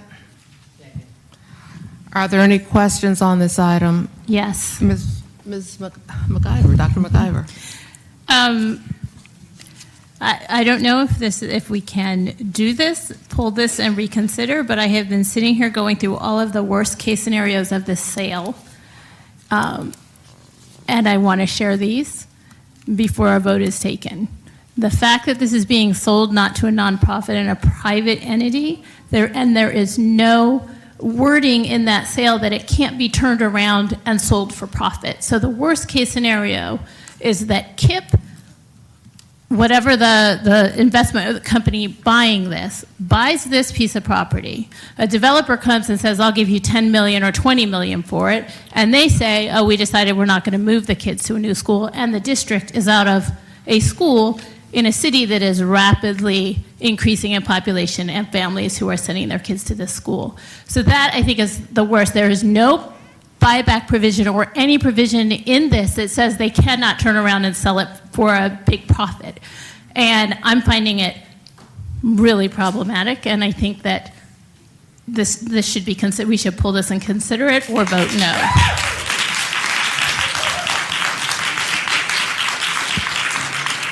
Are there any other comments by board members? Sorry.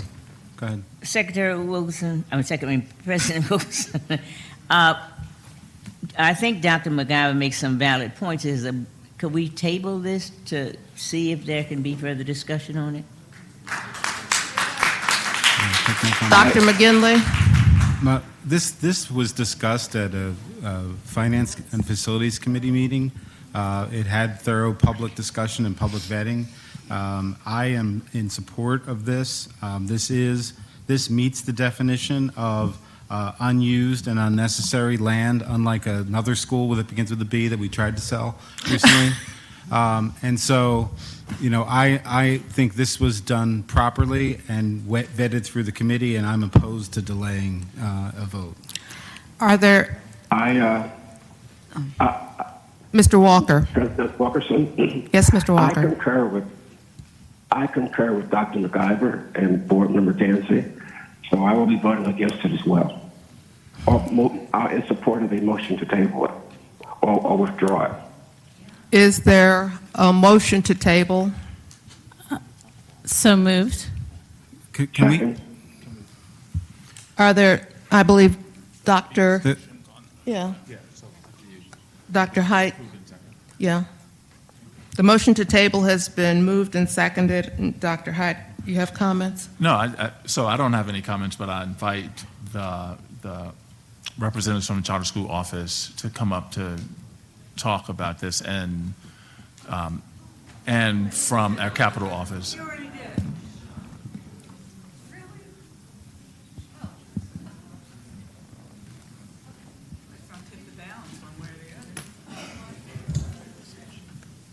Again, Christina Grant, Office of Charter Schools. The delay in this decision will impact the timeline by which KIPP Philadelphia can invest in the remodeling of the school to have the school ready and online for the school to open, for students to move and be starting the school year in school year 2020. And so the timing of this decision is directly connected to the amendment request that was just approved by the board. Ms. Floyd? Ms. Floyd? As previously was mentioned in both Board Member McGinley's comments, and as I prefaced previously, we did present this at the May Finance and Facilities Committee meeting, where we talked about both the background of the property, the fact that it had been vacant since 2014. We have also looked at the other schools that remain open that are run by the school district, both in terms of current enrollment as well as future enrollment, as well as the excess capacity that exists in those surrounding schools. And so it was one of the reasons why we brought it forward through the committee process to be able to share that information. We also did, at the request of the board, at the board meeting, make sure that we did outreach to the immediate community. The 3 RCOs that are within the area of Whittier, I personally went to each one of those meetings to present that this was a recommendation that the district was making to bring forward to the Board of Education. All of those RCOs were in support of having this property be repurposed as an educational entity and express that. And so certainly the comments about putting something into the agreement of sale with regards to restricted use is certainly the board's prerogative, but I would share that there was significant diligence done to bring this forward to the board for their consideration. So we have, are there any other questions? I think I am not opposed to reopening that school and using it for students. So I'm not opposed to that. What we don't have in an agreement is a protection that will remain a school. And I think it's worth, and clearly it's something that may have been overlooked and the question wasn't asked, right? But now it's being asked, and it is very possible that school could turn over in 5 years to a developer for condos, and we have no protection for that. I'd like to take a brief recess to consult with council, and so we'll adjourn for 7 minutes so we can discuss it get some legal advice on this.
housing.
Ms. Rauch, I believe we're ready to resume.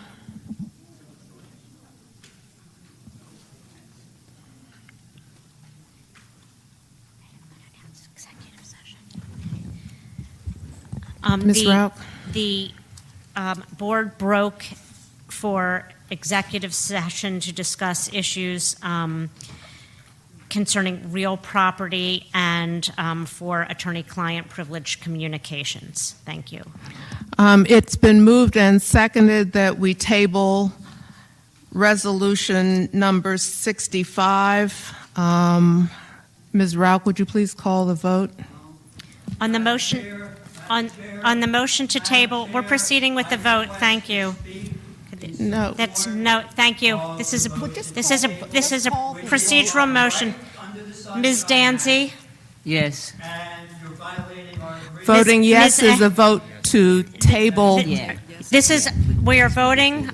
If you want to table the vote, Okay. you shall vote yes. If you do not want to table the vote, you should vote no. Ms. Danzy? Yes. Ms. Ahaya Hinton? No. Mr. Huang? No. Dr. McGinley? No. Dr. McIver? Yes. Vice President Walker? Yes. President Wilkerson? No. So the Vote to table. vote to table has failed, and We now will now have- proceed. Thank you. We now have before us consideration of item number 65. It's been moved and seconded. Is there any other feedback from the board? I want to make, I want to make a motion. A motion to amend? To amend the action item to include a provision that the property will be used for educational use.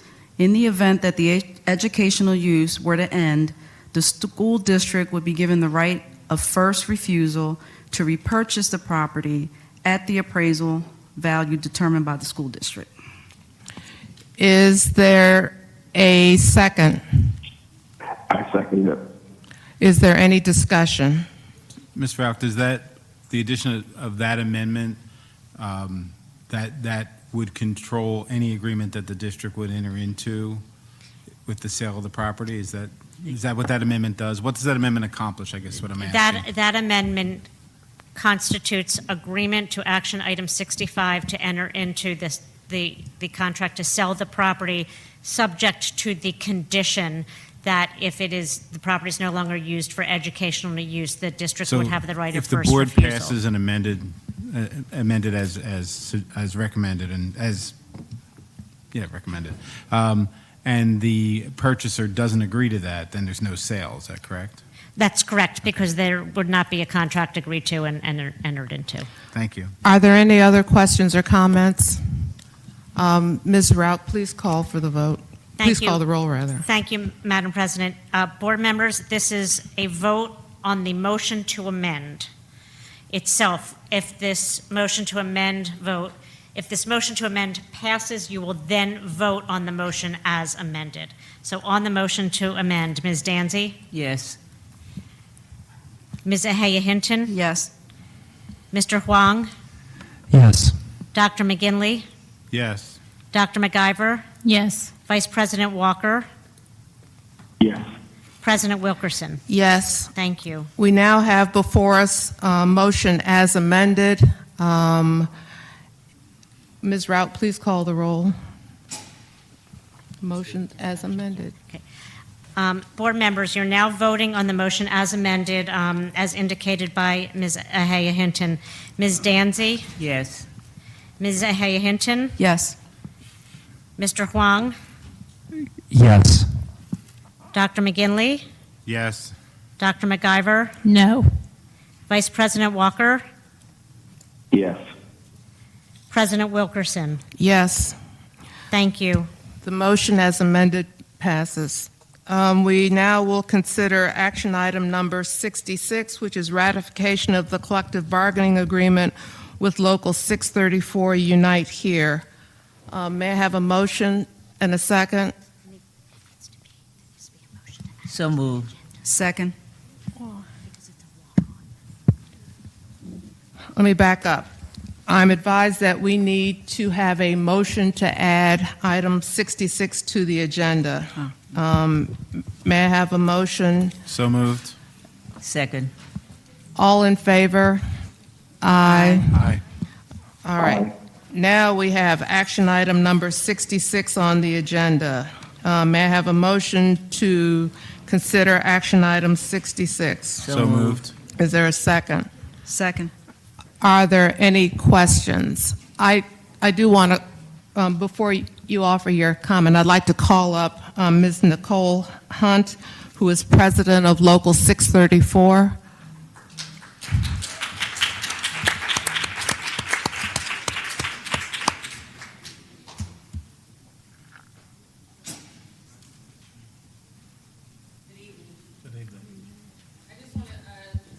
Would you mind pushing the mic? Is it on? Can you hear me? So I just want to thank the board, Dr. Height, and the school district contract negotiating team for respectful negotiations. Our members work hard. We care about the kids very deeply. We are parents in the schools. We always say we're the hearts of the Philly school system.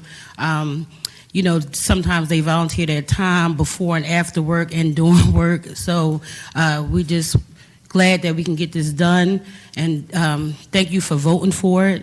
And so we look forward to making sure the kids are safe, the kids are fed, and the kids are taken care of.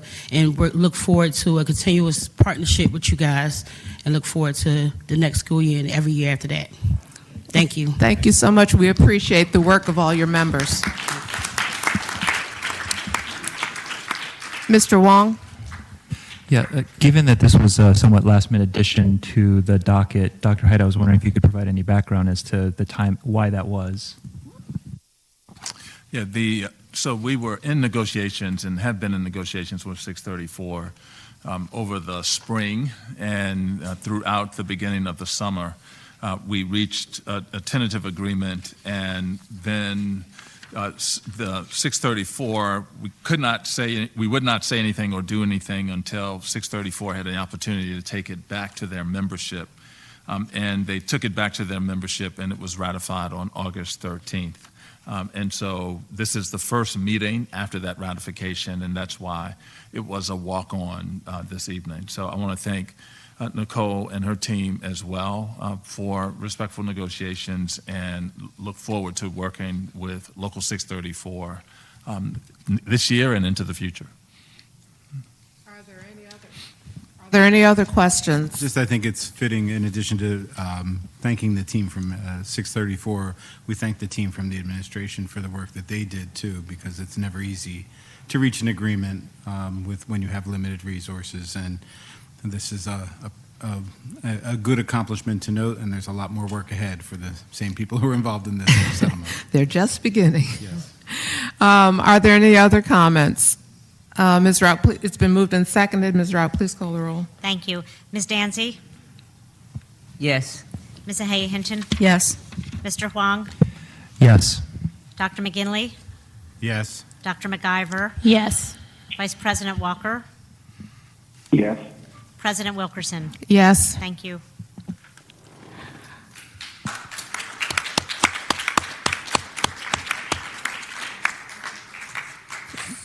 This brings us to the end of our resolutions. We'll now hear from speakers registered on general topics.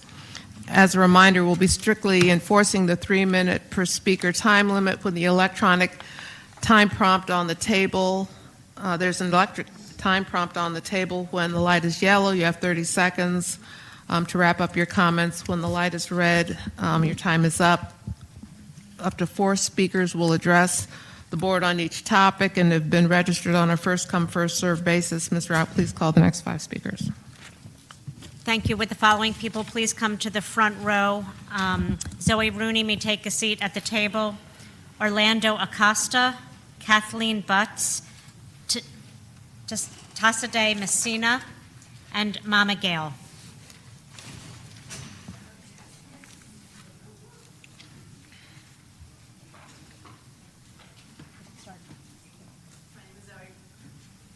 My name is Zoe Rooney, and I'm an educator and a parent of 2 children in the district.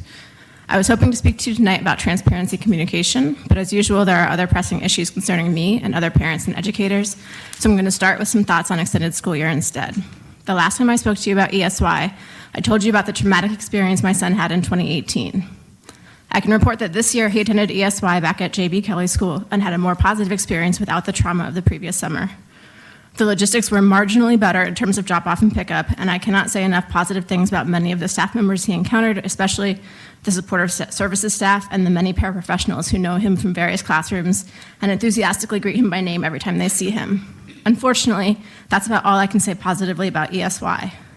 It was a better summer for sure, but not causing trauma is a horrifyingly low bar. As you may hear from others, the actual substance of ESY is still highly problematic.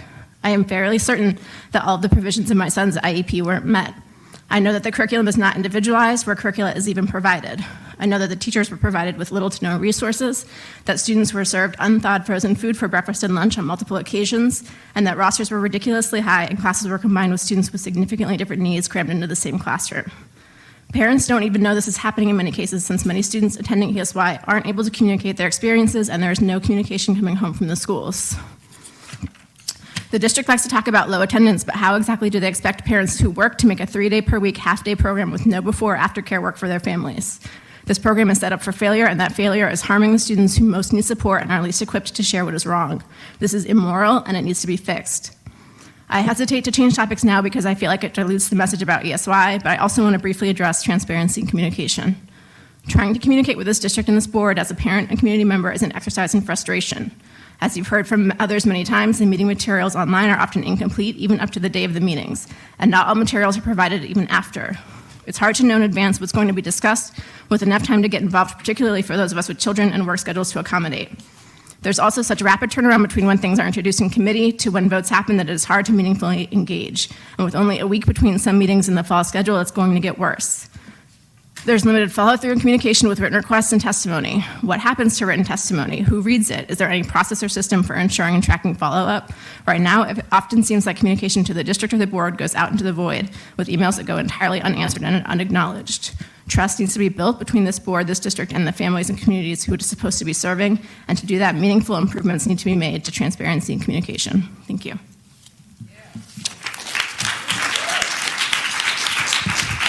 Orlando Acosta. Is Orlando Acosta here? Okay, thank you. Kathleen Butts. Tassadeh Messina, and I apologize if I'm mispronouncing your name. Thank you.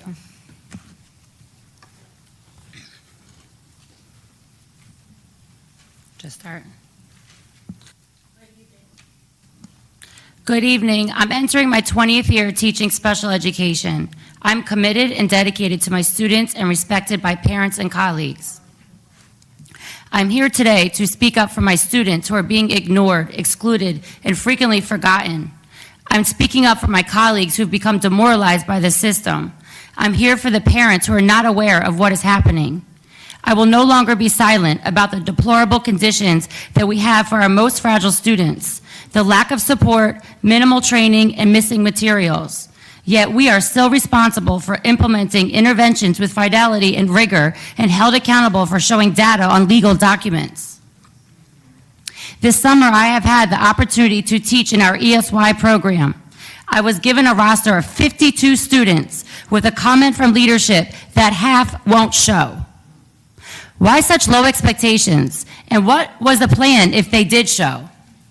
My ESY K through 5 school does not have adequate resources to service our K through 12 students.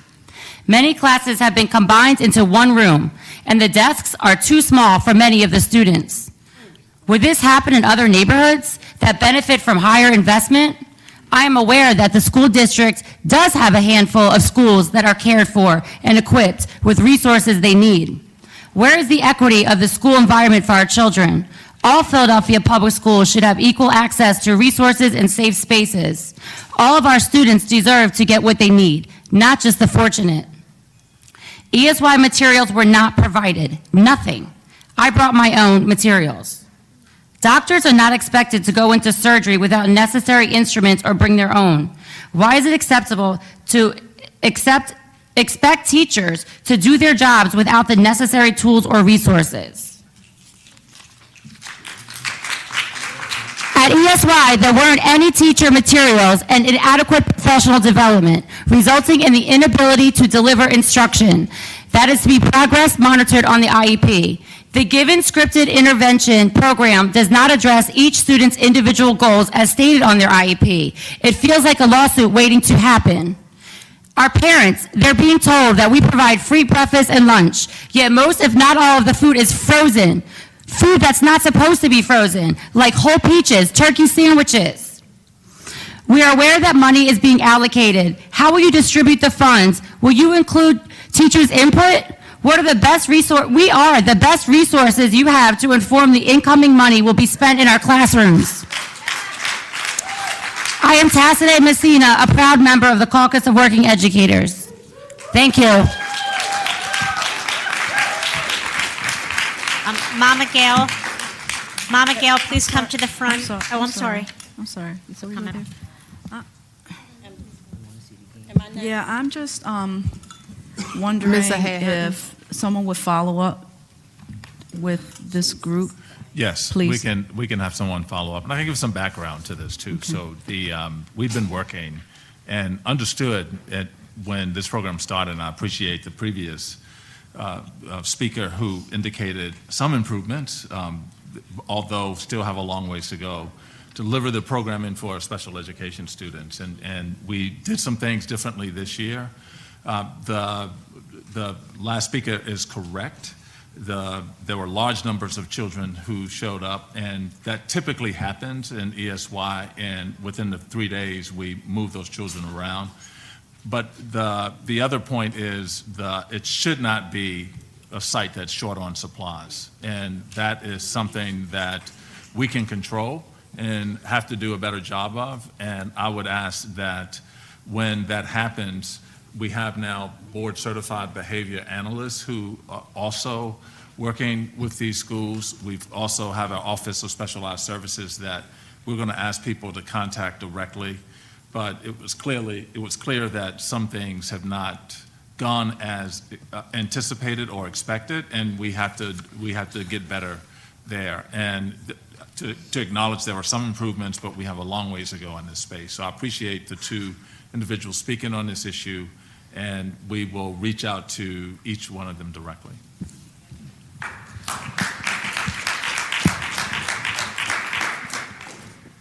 I mean, it's a system issue. It's not about those two people who came to speak. It's a system issue. It's not about the two people who came to speak.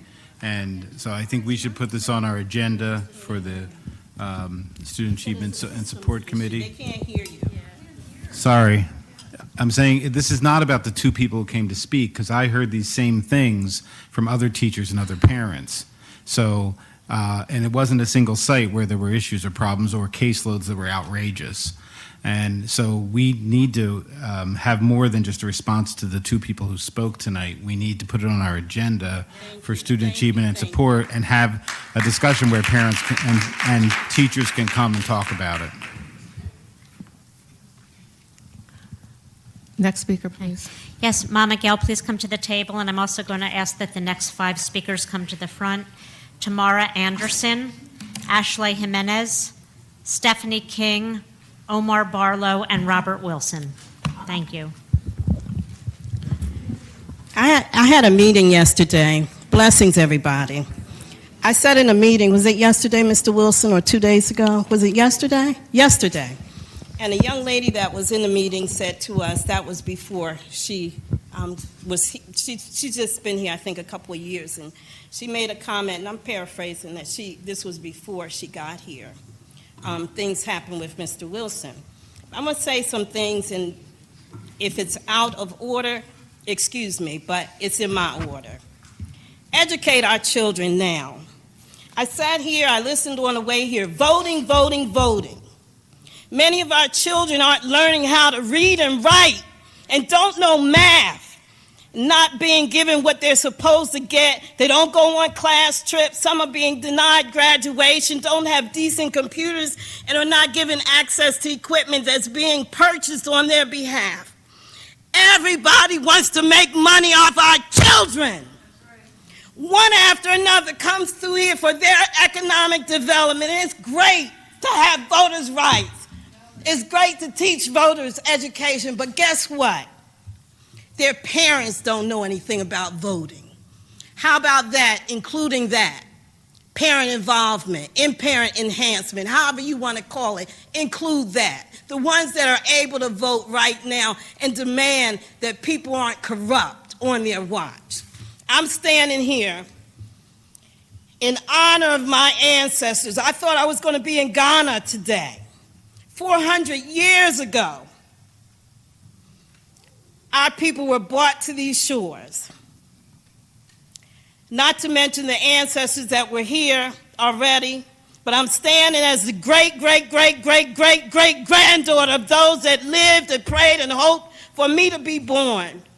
I'm standing here with and for my ancestors that came across the Atlantic slave trade. Everything that I see here, everything that I see is built just like that, slavery, built off the back of our people that were bought through the water. I represented our people in Senegal in 2010 as an elder with the hip-hop generation as a guest of then President Wade. And there were people from all over the world, and the same things kept coming up. Same things over and over and over. And nobody wants to talk about racism. But that's what it is. It just kept coming up, and it was nice words. People weren't using the word racism, but that's what it is. In 2015, I came before the board, the School Reform Commission. I gave out bookmarkers. And when I gave out the bookmarkers, it was in honor of the memorial, in 2015, the UN saying that we are honoring the descendants of those that came across. And they said for 10 years. In 2015, I walked across the bridge in Alabama, so tell them about Bloody Sunday. I walked across the bridge and I sat with the body of Miss Amelia Boynton, who was beaten on Bloody Sunday, about voters' rights. Tell them that. Tell them about Octavius Valentine Cato, who you took the name off the building. The school was named after him. One of the best organizers we had in history of this country. He was shot dead in South Philly. Tell them about that when you tell them about voting. He was an organizer. He was a man that organized our people to go to war. I don't have a whole lot more to say, but tell them the truth. Stop playing. Teach them about civil rights. Tell them about Jamestown and what happened and how things have been built on that. Tell them the truth. Educate our children. I'm not going to say any more. Stop cheating our children out of education. And ancestors, I call upon you. I call upon you. And this horrible killing that we're seeing, guess what? Part of that is because of what happens in these walls. And I'm sorry to say it like that, but when you keep denying people education and you keep denying them the right to economics freedom, you get what you got. Mr. Wilson's going to speak in a few. He's going to be talking about how he's been denied. The young lady said that was before her. Guess what? The slavery was before us. But guess what? By a different name, it's still the same thing. Stop cheating our people. Stop cheating these children. Stop cheating their parents and blaming them as you cheat them and make money off of them. Tamara Anderson. Is Tamara Anderson here? Thank you. That's true. All of that. Hello. Would like to say hi to the board and Dr. Height. I've actually spoken here before about this, but I would like to acknowledge and drive a point home. So we acknowledge that there has been some steps made by the district in the hiring more African American educators. As far as work from the fellowship to hire and support more black male educators and attempts to partner with local HBCUs. Here on behalf of the Melanated Educators Collective and the Racial Justice Organizing Committee, the Caucus of Working Educators. And we have had an opportunity to meet with Dr. Hyde and Mr. Hackney about some of these things. But one thing that I would really like to talk about is a report of numbers. So I find that we have, in order to be accountable of if we are moving the needle forward, I feel like as a parent of a child who attends a public school, I shouldn't have to walk into her school and do a finger check of how many black and brown teachers she has, right? I should be able to look on the website, just like I can see racial data for parents, for students, I should be able to see it for teachers. I know they're doing it in Chicago, because right now in Chicago, the number hovers at 20%. So it's a crisis, and they have screens to the top of the windows, and if you go on CPS's website, you can see these numbers, but not on our website. There was a report that was published July 2019. It came out effective October 31st, 2018 from this building from the Office of Research and Evaluation. It was written by Adrian Rattano, a senior research associate. It has very detailed numbers about as far as how many African-American male teachers, how many African-American female teachers. It goes from Asian, Latino. That report should be linked to the public record, to the public thing, so that parents can then link on this link. We have been told, we have numbers or we don't. We know that several newspapers have, the numbers are all over the place when it comes to what it really is. It's not a mystery, it's a problem. And if it's a problem, if you want HBCUs to partner with you, you gotta provide data. They can't just go on the whims and wishes of the fact that, we don't have a lot of African American teachers. We don't. And we know that when we flip that, we wanna have that. So I know that right now it stands at 19% of black female teachers and less than 5% of black male teachers in the district right now as we speak, which is the reverse because we know that over 70% of our student population is African American and Latino. So the thing is, not only can this be added, but can this be updated annually to basically also take into account people who retire, who leave the district, and things like that, so we can see what those numbers are, because I know when I spoke to some members in the Department of Education in Harrisburg, they are in talks of trying to provide different scholarship money for students, and that's as a result of the leaky pipeline report that was published in 2018 by Research for Action. So if we could have not just a conversation, but an actual vote from the school board or whichever to get that information public, because it should be public information. I shouldn't have to go by cloak and dagger and get a report because I know the people to get the report from. I should be able to have it for everybody to share. Right, transparency is important. People need to know that we are the 5th largest city in the country, and yet, just like New York and Chicago and other major areas, we are under 30% when it comes to African American teachers. Thank you. Can you say something? So, Ms. Anderson, Ms. Anderson, we actually have that information, so I think that's a great idea to put that up on the website, and thank you for your work that you've been doing. We're also working with PDE on you were talking about the A2E initiative, and so we're a part of that as well, so we're working directly with them. And thanks to all your help that you have provided, because this year we 34.1 0.17% of the district's new hires were African-American teachers. And so, so thank you. That's 11% higher than last year, but I like the idea of putting the demographics up publicly so that, because. And also like reaching out to like members of the Melnetta Educators Collective as far as providing, so we now put in place a list of veteran African-American teachers who are willing to be mentors to help Black teachers like stay into the system.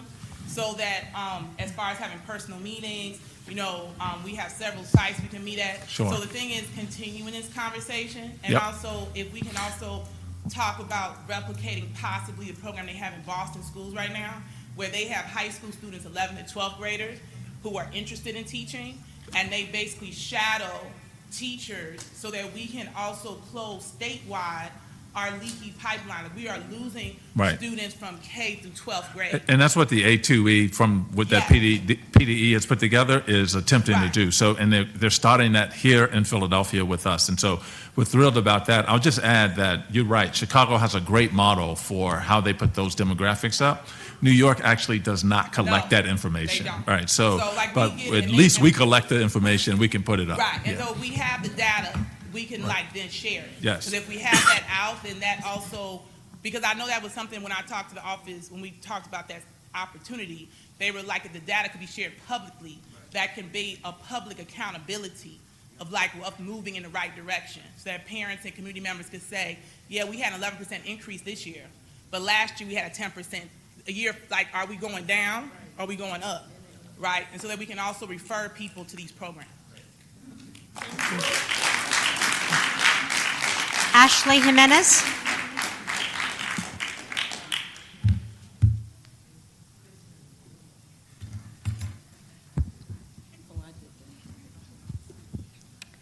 Good evening to the board, Dr. Haidt. My name is Ashley Jimenez, and I am here as a parent representation from the Caucus of Working Educators. I'm actually quite happy that I'm following Tamara, who talked quite a bit about what we need in terms of the demographics, and I want to talk a little bit more about why we need that information.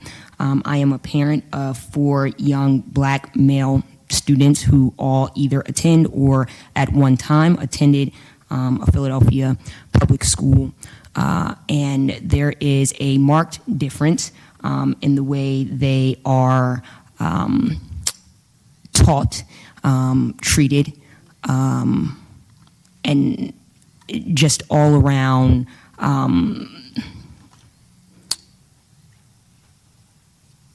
how they are engaged by African American teachers versus non-African American teachers. And I want to say that is not to say that they cannot be taught by non-African American teachers.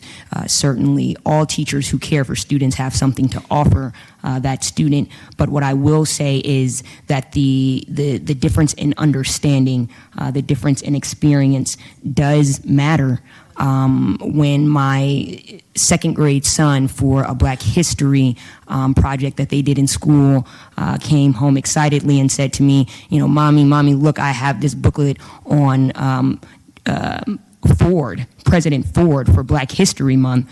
And I raised my eye, well, let me see that. What did you learn?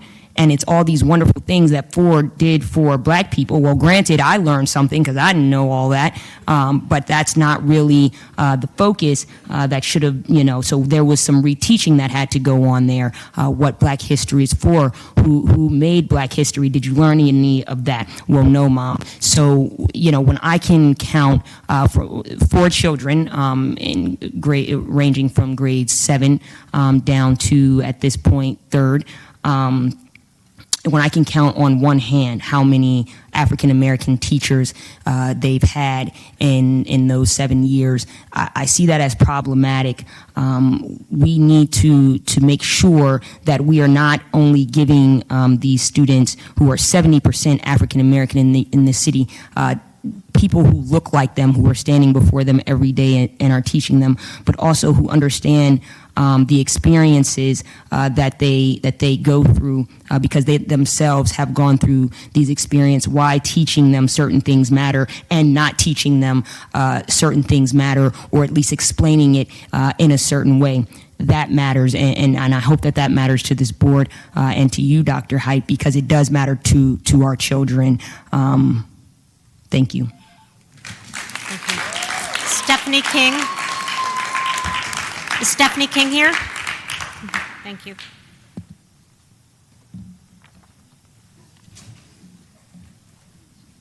Good evening.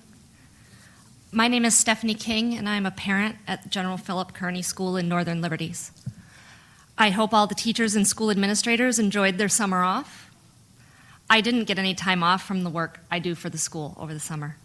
I was busy meeting with local lawmakers trying to fill the gaps for funding. I was fundraising for copy paper, which is ridiculous that I even need to do. And I was meeting with my neighborhood association, where a bunch of privileged white people told me that it was the school's own fault that it was failing and unsafe, when it's neither of those things. But they think that because of the school segregation you've allowed to continue in Northern Liberties, and I am here again because to date I have not received a response to my request of April 25th that you do something about it. I am cautiously optimistic about the district's recently announced planning review process, which I hope will focus on fairness and equity. I was pleased to learn in a follow-up meeting that 440 is taking steps to better track the demographics of intercatchment transfers. But it's now almost a full year since I first started writing to you about segregation and inequality in Northern Liberties, and for all of last year, those issues have been deflected. Your research department tried to convince me that losing 4 white kindergartners each year to the neighboring white school wasn't, quote, statistically significant, when that equals the total number of white children at Kearney. There are as many men alive who have walked on the moon as there are white students at my entire school in Northern Liberties. So I am here again to ask, is it acceptable that Northern Liberties students go to a black school or a white school? I'm asking, is that acceptable to this board? They can't answer you. Do you, the district, and this board agree with the Supreme Court decision in Brown versus Board of Education that separate but equal is inherently unequal? Then why aren't you doing anything about it? While you're going to ribbon cuttings for the opening of a library or a makerspace at the majority white schools, our school is starting the year with no art or music teacher. I'm tired of people sneering at my kids' school and telling me it's failing, when my daughter's 3rd grade math team was first in their division and her PSSA scores were exceptional. Our school is not failing. You are failing our school. We're struggling because you keep taking things away from us, snatching teachers out of our classrooms every October while these white schools gain teachers and apparently trailers to make room for them every year. The least I expect from this district and this board is an official response and not some off-the-record meeting where everyone makes sad eyes and tells me that segregation is bad, but the district can't do anything or all the white people will move to the suburbs. We can't wait 5 years for your reorg. We need help now, and I'm going to keep coming until you do something.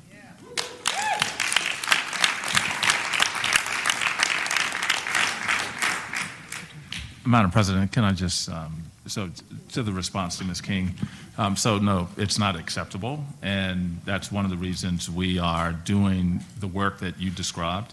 I do want to also add, because Ms. King has made this point several times about no art or music teacher at Kearney. That is not true. There is an art teacher and a music teacher at Kearney who has been working with young people. Do you have an art or music teacher? Also made No. a statement about no instruments at the school when there are instruments at the school, and I validated that. And Ms. King, I'd love to introduce you to Frank Makos in the back, who can describe to you all the resources that we put at Kearney. He's standing in the back. He can wave to you, and we'll be glad to provide you with that information. Thank you. Thank you. Omar Bradley, or Barlow, I'm sorry. Is Omar Barlow here? Okay. Robert Wilson. Robert Wilson. And while Mr. Wilson comes to the table, I'll ask the next group of speakers to please come to the front. Kenneth Maynor, Ebony Ward, Thomas Adams, and Cecilia Thompson.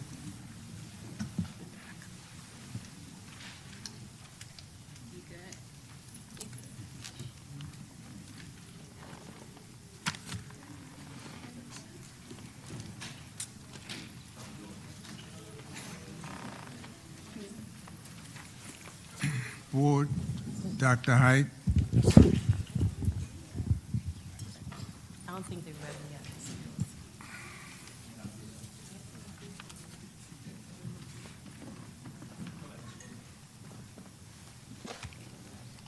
Board, Dr. Height, I'm back today because I was here on the 30th of May and I was sent out with representative from the district, Ms. Flemings and Ms. Floyd. And over the last 2 months, I've met with them, provided them with information, and they came back with the explanation of telling me what has been done in the past, which left me out. My company, A1 School Bus, is failing not in our service because we have been effective for the last 8 years, picking up the children, getting them to school, picking them up from school and getting them back home safely. Our reputation is impeccable. What we're failing at is paying our bills. I don't want to put you through what I put you through in order to get into business. But I kept y'all here until 11:30 one night, reversing stories that you were being told that weren't true, and you gave the directions to the people who were in charge to go out and release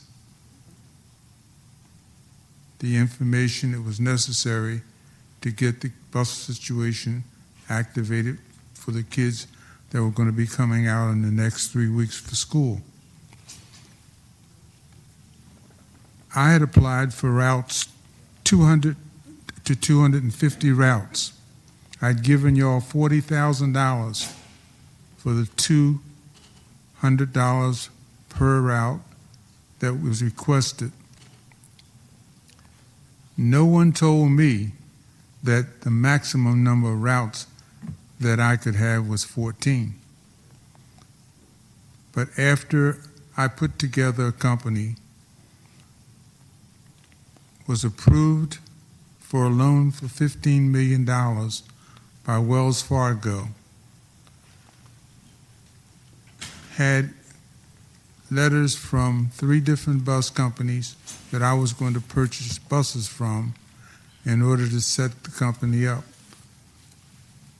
Located 3 different locations throughout the city where we were going to work from.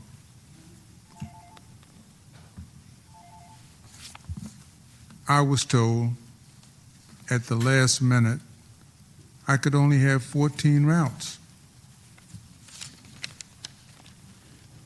Since then,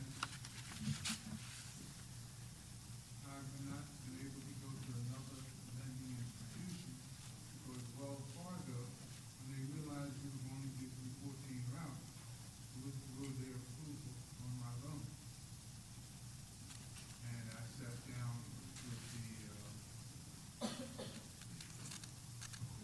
the Wilson, speak up because he turned the mic off. You can't just speak up so Do we have an answer for this? I sat down with the district when you told me that I could only have 14 routes. I explained to y'all the difficulty you created when you went back on your commitment. That advertisement that you put out that you wanted minority participation. And minority participation would have been minimum 500 routes. Other minority companies that came in with me, they said how many routes they would be willing to take. And I was in the charter bus business.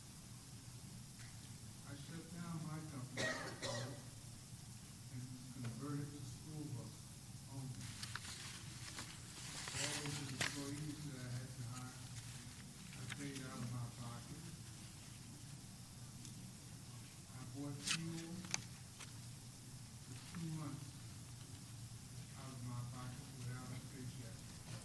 I paid salaries for 2 months out of my pocket without a paycheck from the school. Do we have a plan for what we When I started to tell my problem to whoever you send me out with,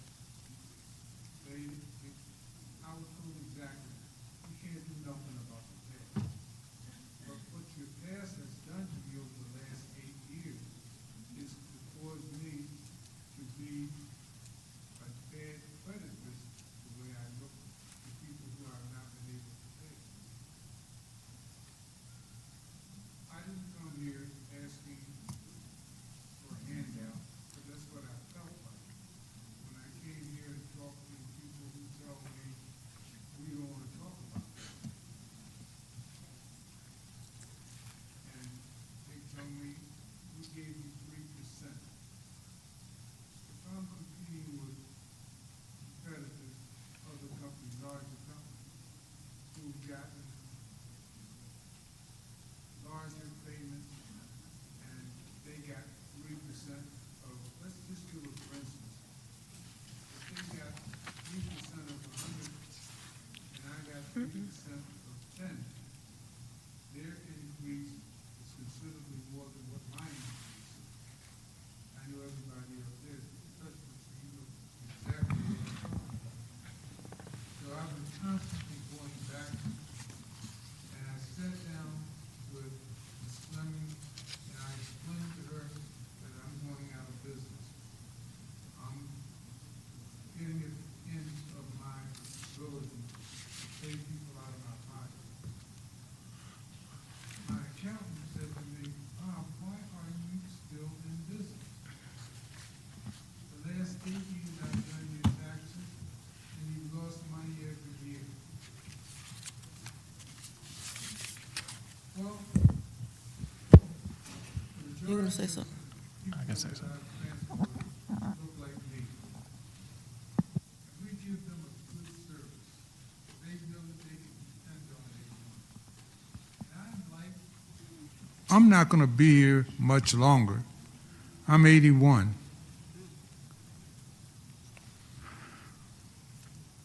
I've lost my sight. I've had 4 back surgeries. I've had heart surgery. I could tell you a few other things that I've gone through that wouldn't sound good from here. I'm an ex-Marine, and I'm a former Philadelphia police sergeant. I'm out on disability. I have a pension that has been stable. In other words, it doesn't increase. They put me out in 1977 on a $1,200 pension. Mr. Wilson. Yes, sir. Mr. Wilson, so I understand you've met with staff. I know you've met with staff. I know that staff has indicated the willingness to give more routes, but it also was based on the ability to staff those routes. So I'm trying to figure out. So what's your request? Well, my competitors are taking my people as I train them and get them up to speed. They can afford to pay them $20 an hour. My maximum salary at the present is $18. They can give them benefits. And one of my biggest competitors is the school district.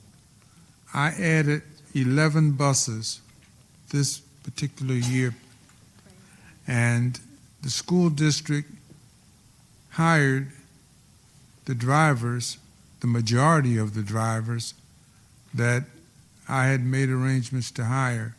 They came to the city, and you gave them salaries competitive to what they were making prior, and I couldn't afford to pay it.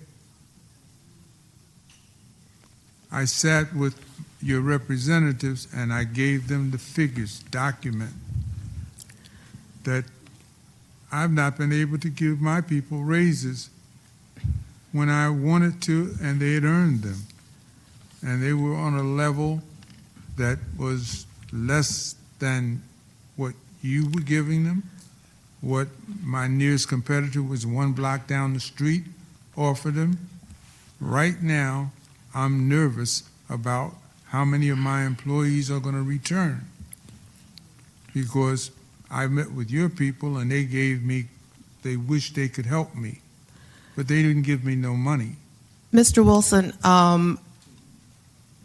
I don't understand the complete extent of the challenges. I'm willing to sit down with you, and there are also resources at organizations like PIDC that have worked through some of the same challenges minority contractors have around the construction arena, putting together financing, working capital kinds of products. And I don't know if any of those resources might go to, address the concerns that you have, but I'm willing to sit down with you and staff here at the district and bring the PIDC folk to the table to see if there are solutions we can put together.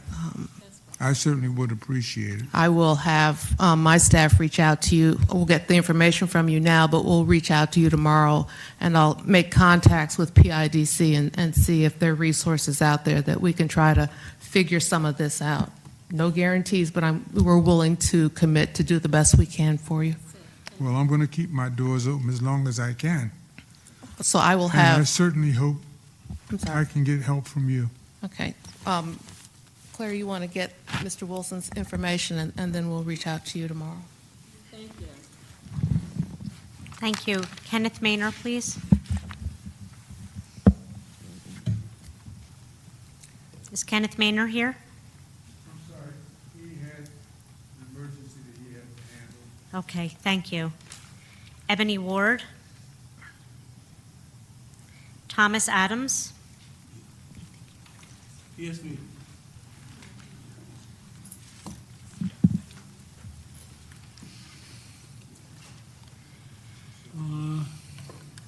I just want to say that I wrote an article, and this article deals with giving valuable information to the people from 14 to about 17. It's about recording artists using certain lyrics that have a bad influence. Let me rephrase that. Have a destructive influence on some of our young people because they're not fully mature. And my article, I want the principals. I would go to the principal office, which I went to Strawberry Mansion, I went to Dobbins.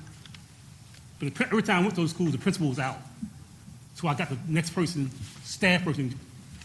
I say, could you give this to the principal? And what my request is, each school, from middle school to high school students, 14 to 17, and I would like for them to read my article. Can I read you the article? I would like the principal to post this on the bulletin board in the school, in the corridor, and let them just read it. And here it is. So you understand what I'm saying. This is the message to the young people from me. In certain situations, our youth are making wrong decisions because of choosing to act out ideas they have heard on records. The message conveyed in some of the songs have been encouraging our youth to take the wrong path. Some radio stations are playing records that lyrics are about provoking violence. While in the home with the radio on, many of our young people are getting an earful of songs that are conveying messages that provoke violence. The adult of that household has the responsibility of not allowing the young family members to listen to songs that are about provoking violence. And so, a way of diminishing destructive influence being carried over the airways into your home.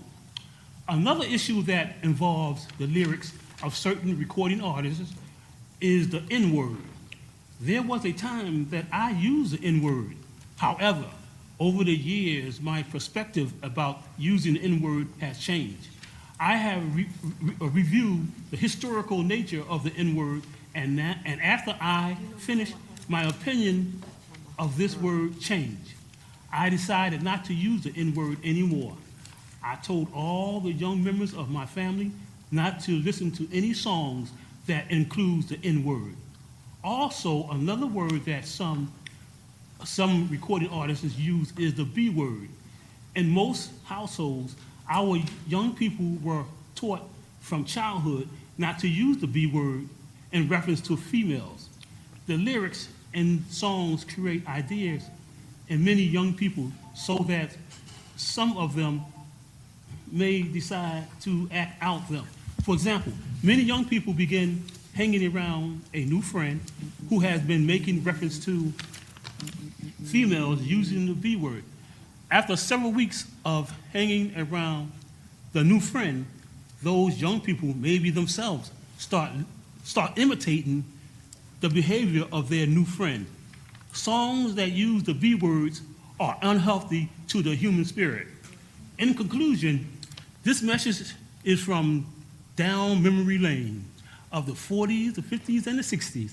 During those days, the songs heard on the radio would cause the man to feel that he wanted to fall in love and hold the woman by her hands and hoping that she would fall in love with him.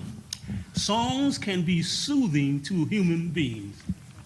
Thank you. And this is the article I would love for the principals to just post on the bulletin board in the corridor and let them read, the students read. Thank you. Cecilia Thompson?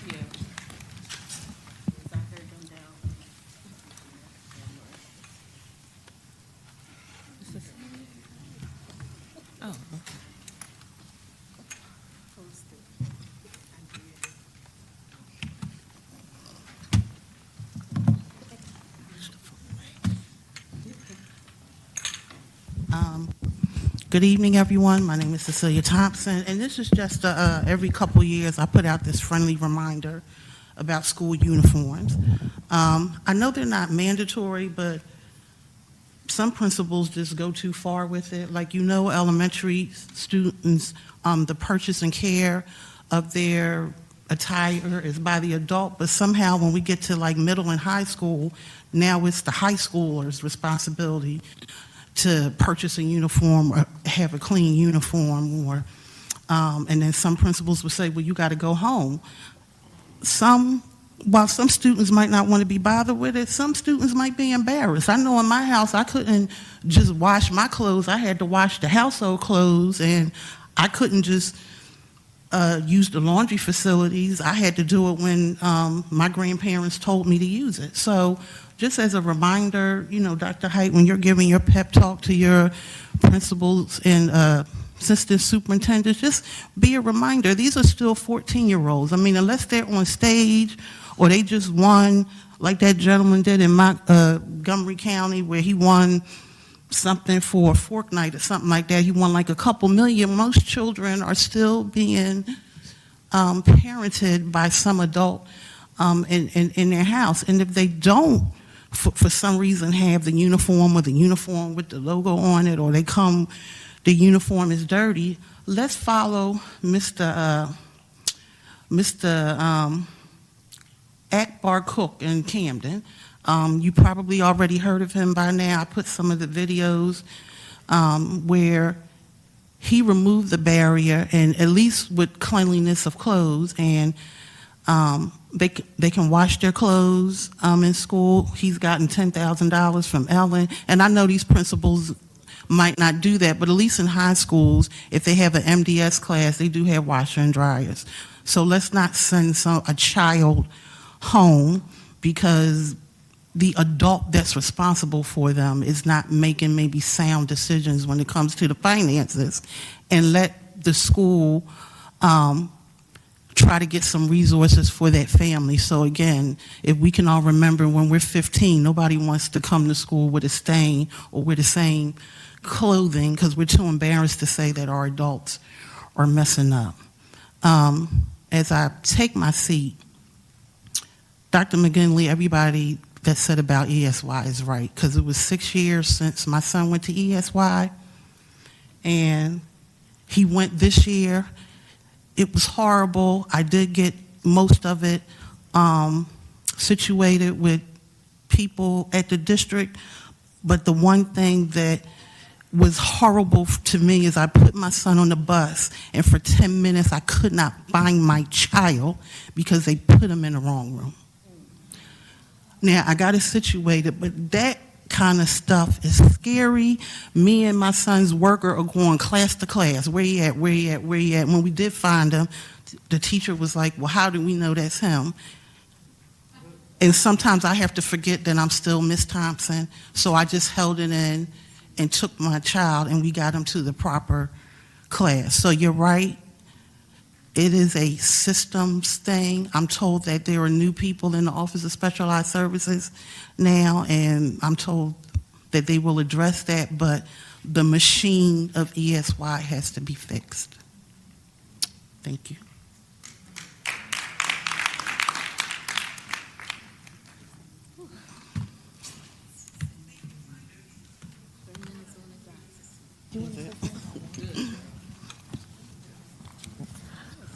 Ms. Thompson, so thank you. We're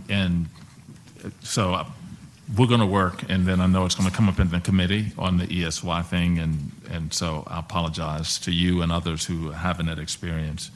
With respect to the washers and dryers, we actually have those in many of our schools now, and schools that did not have them, we installed them this summer.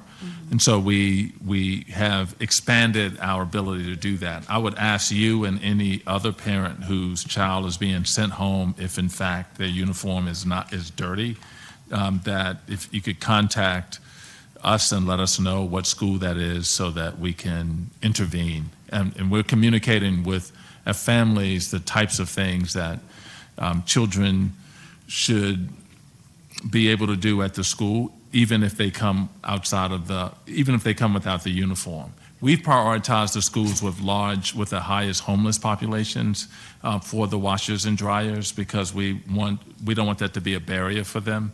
But now we have them in most of ours are in all elementary schools, not in high schools. Thank you, I appreciate it.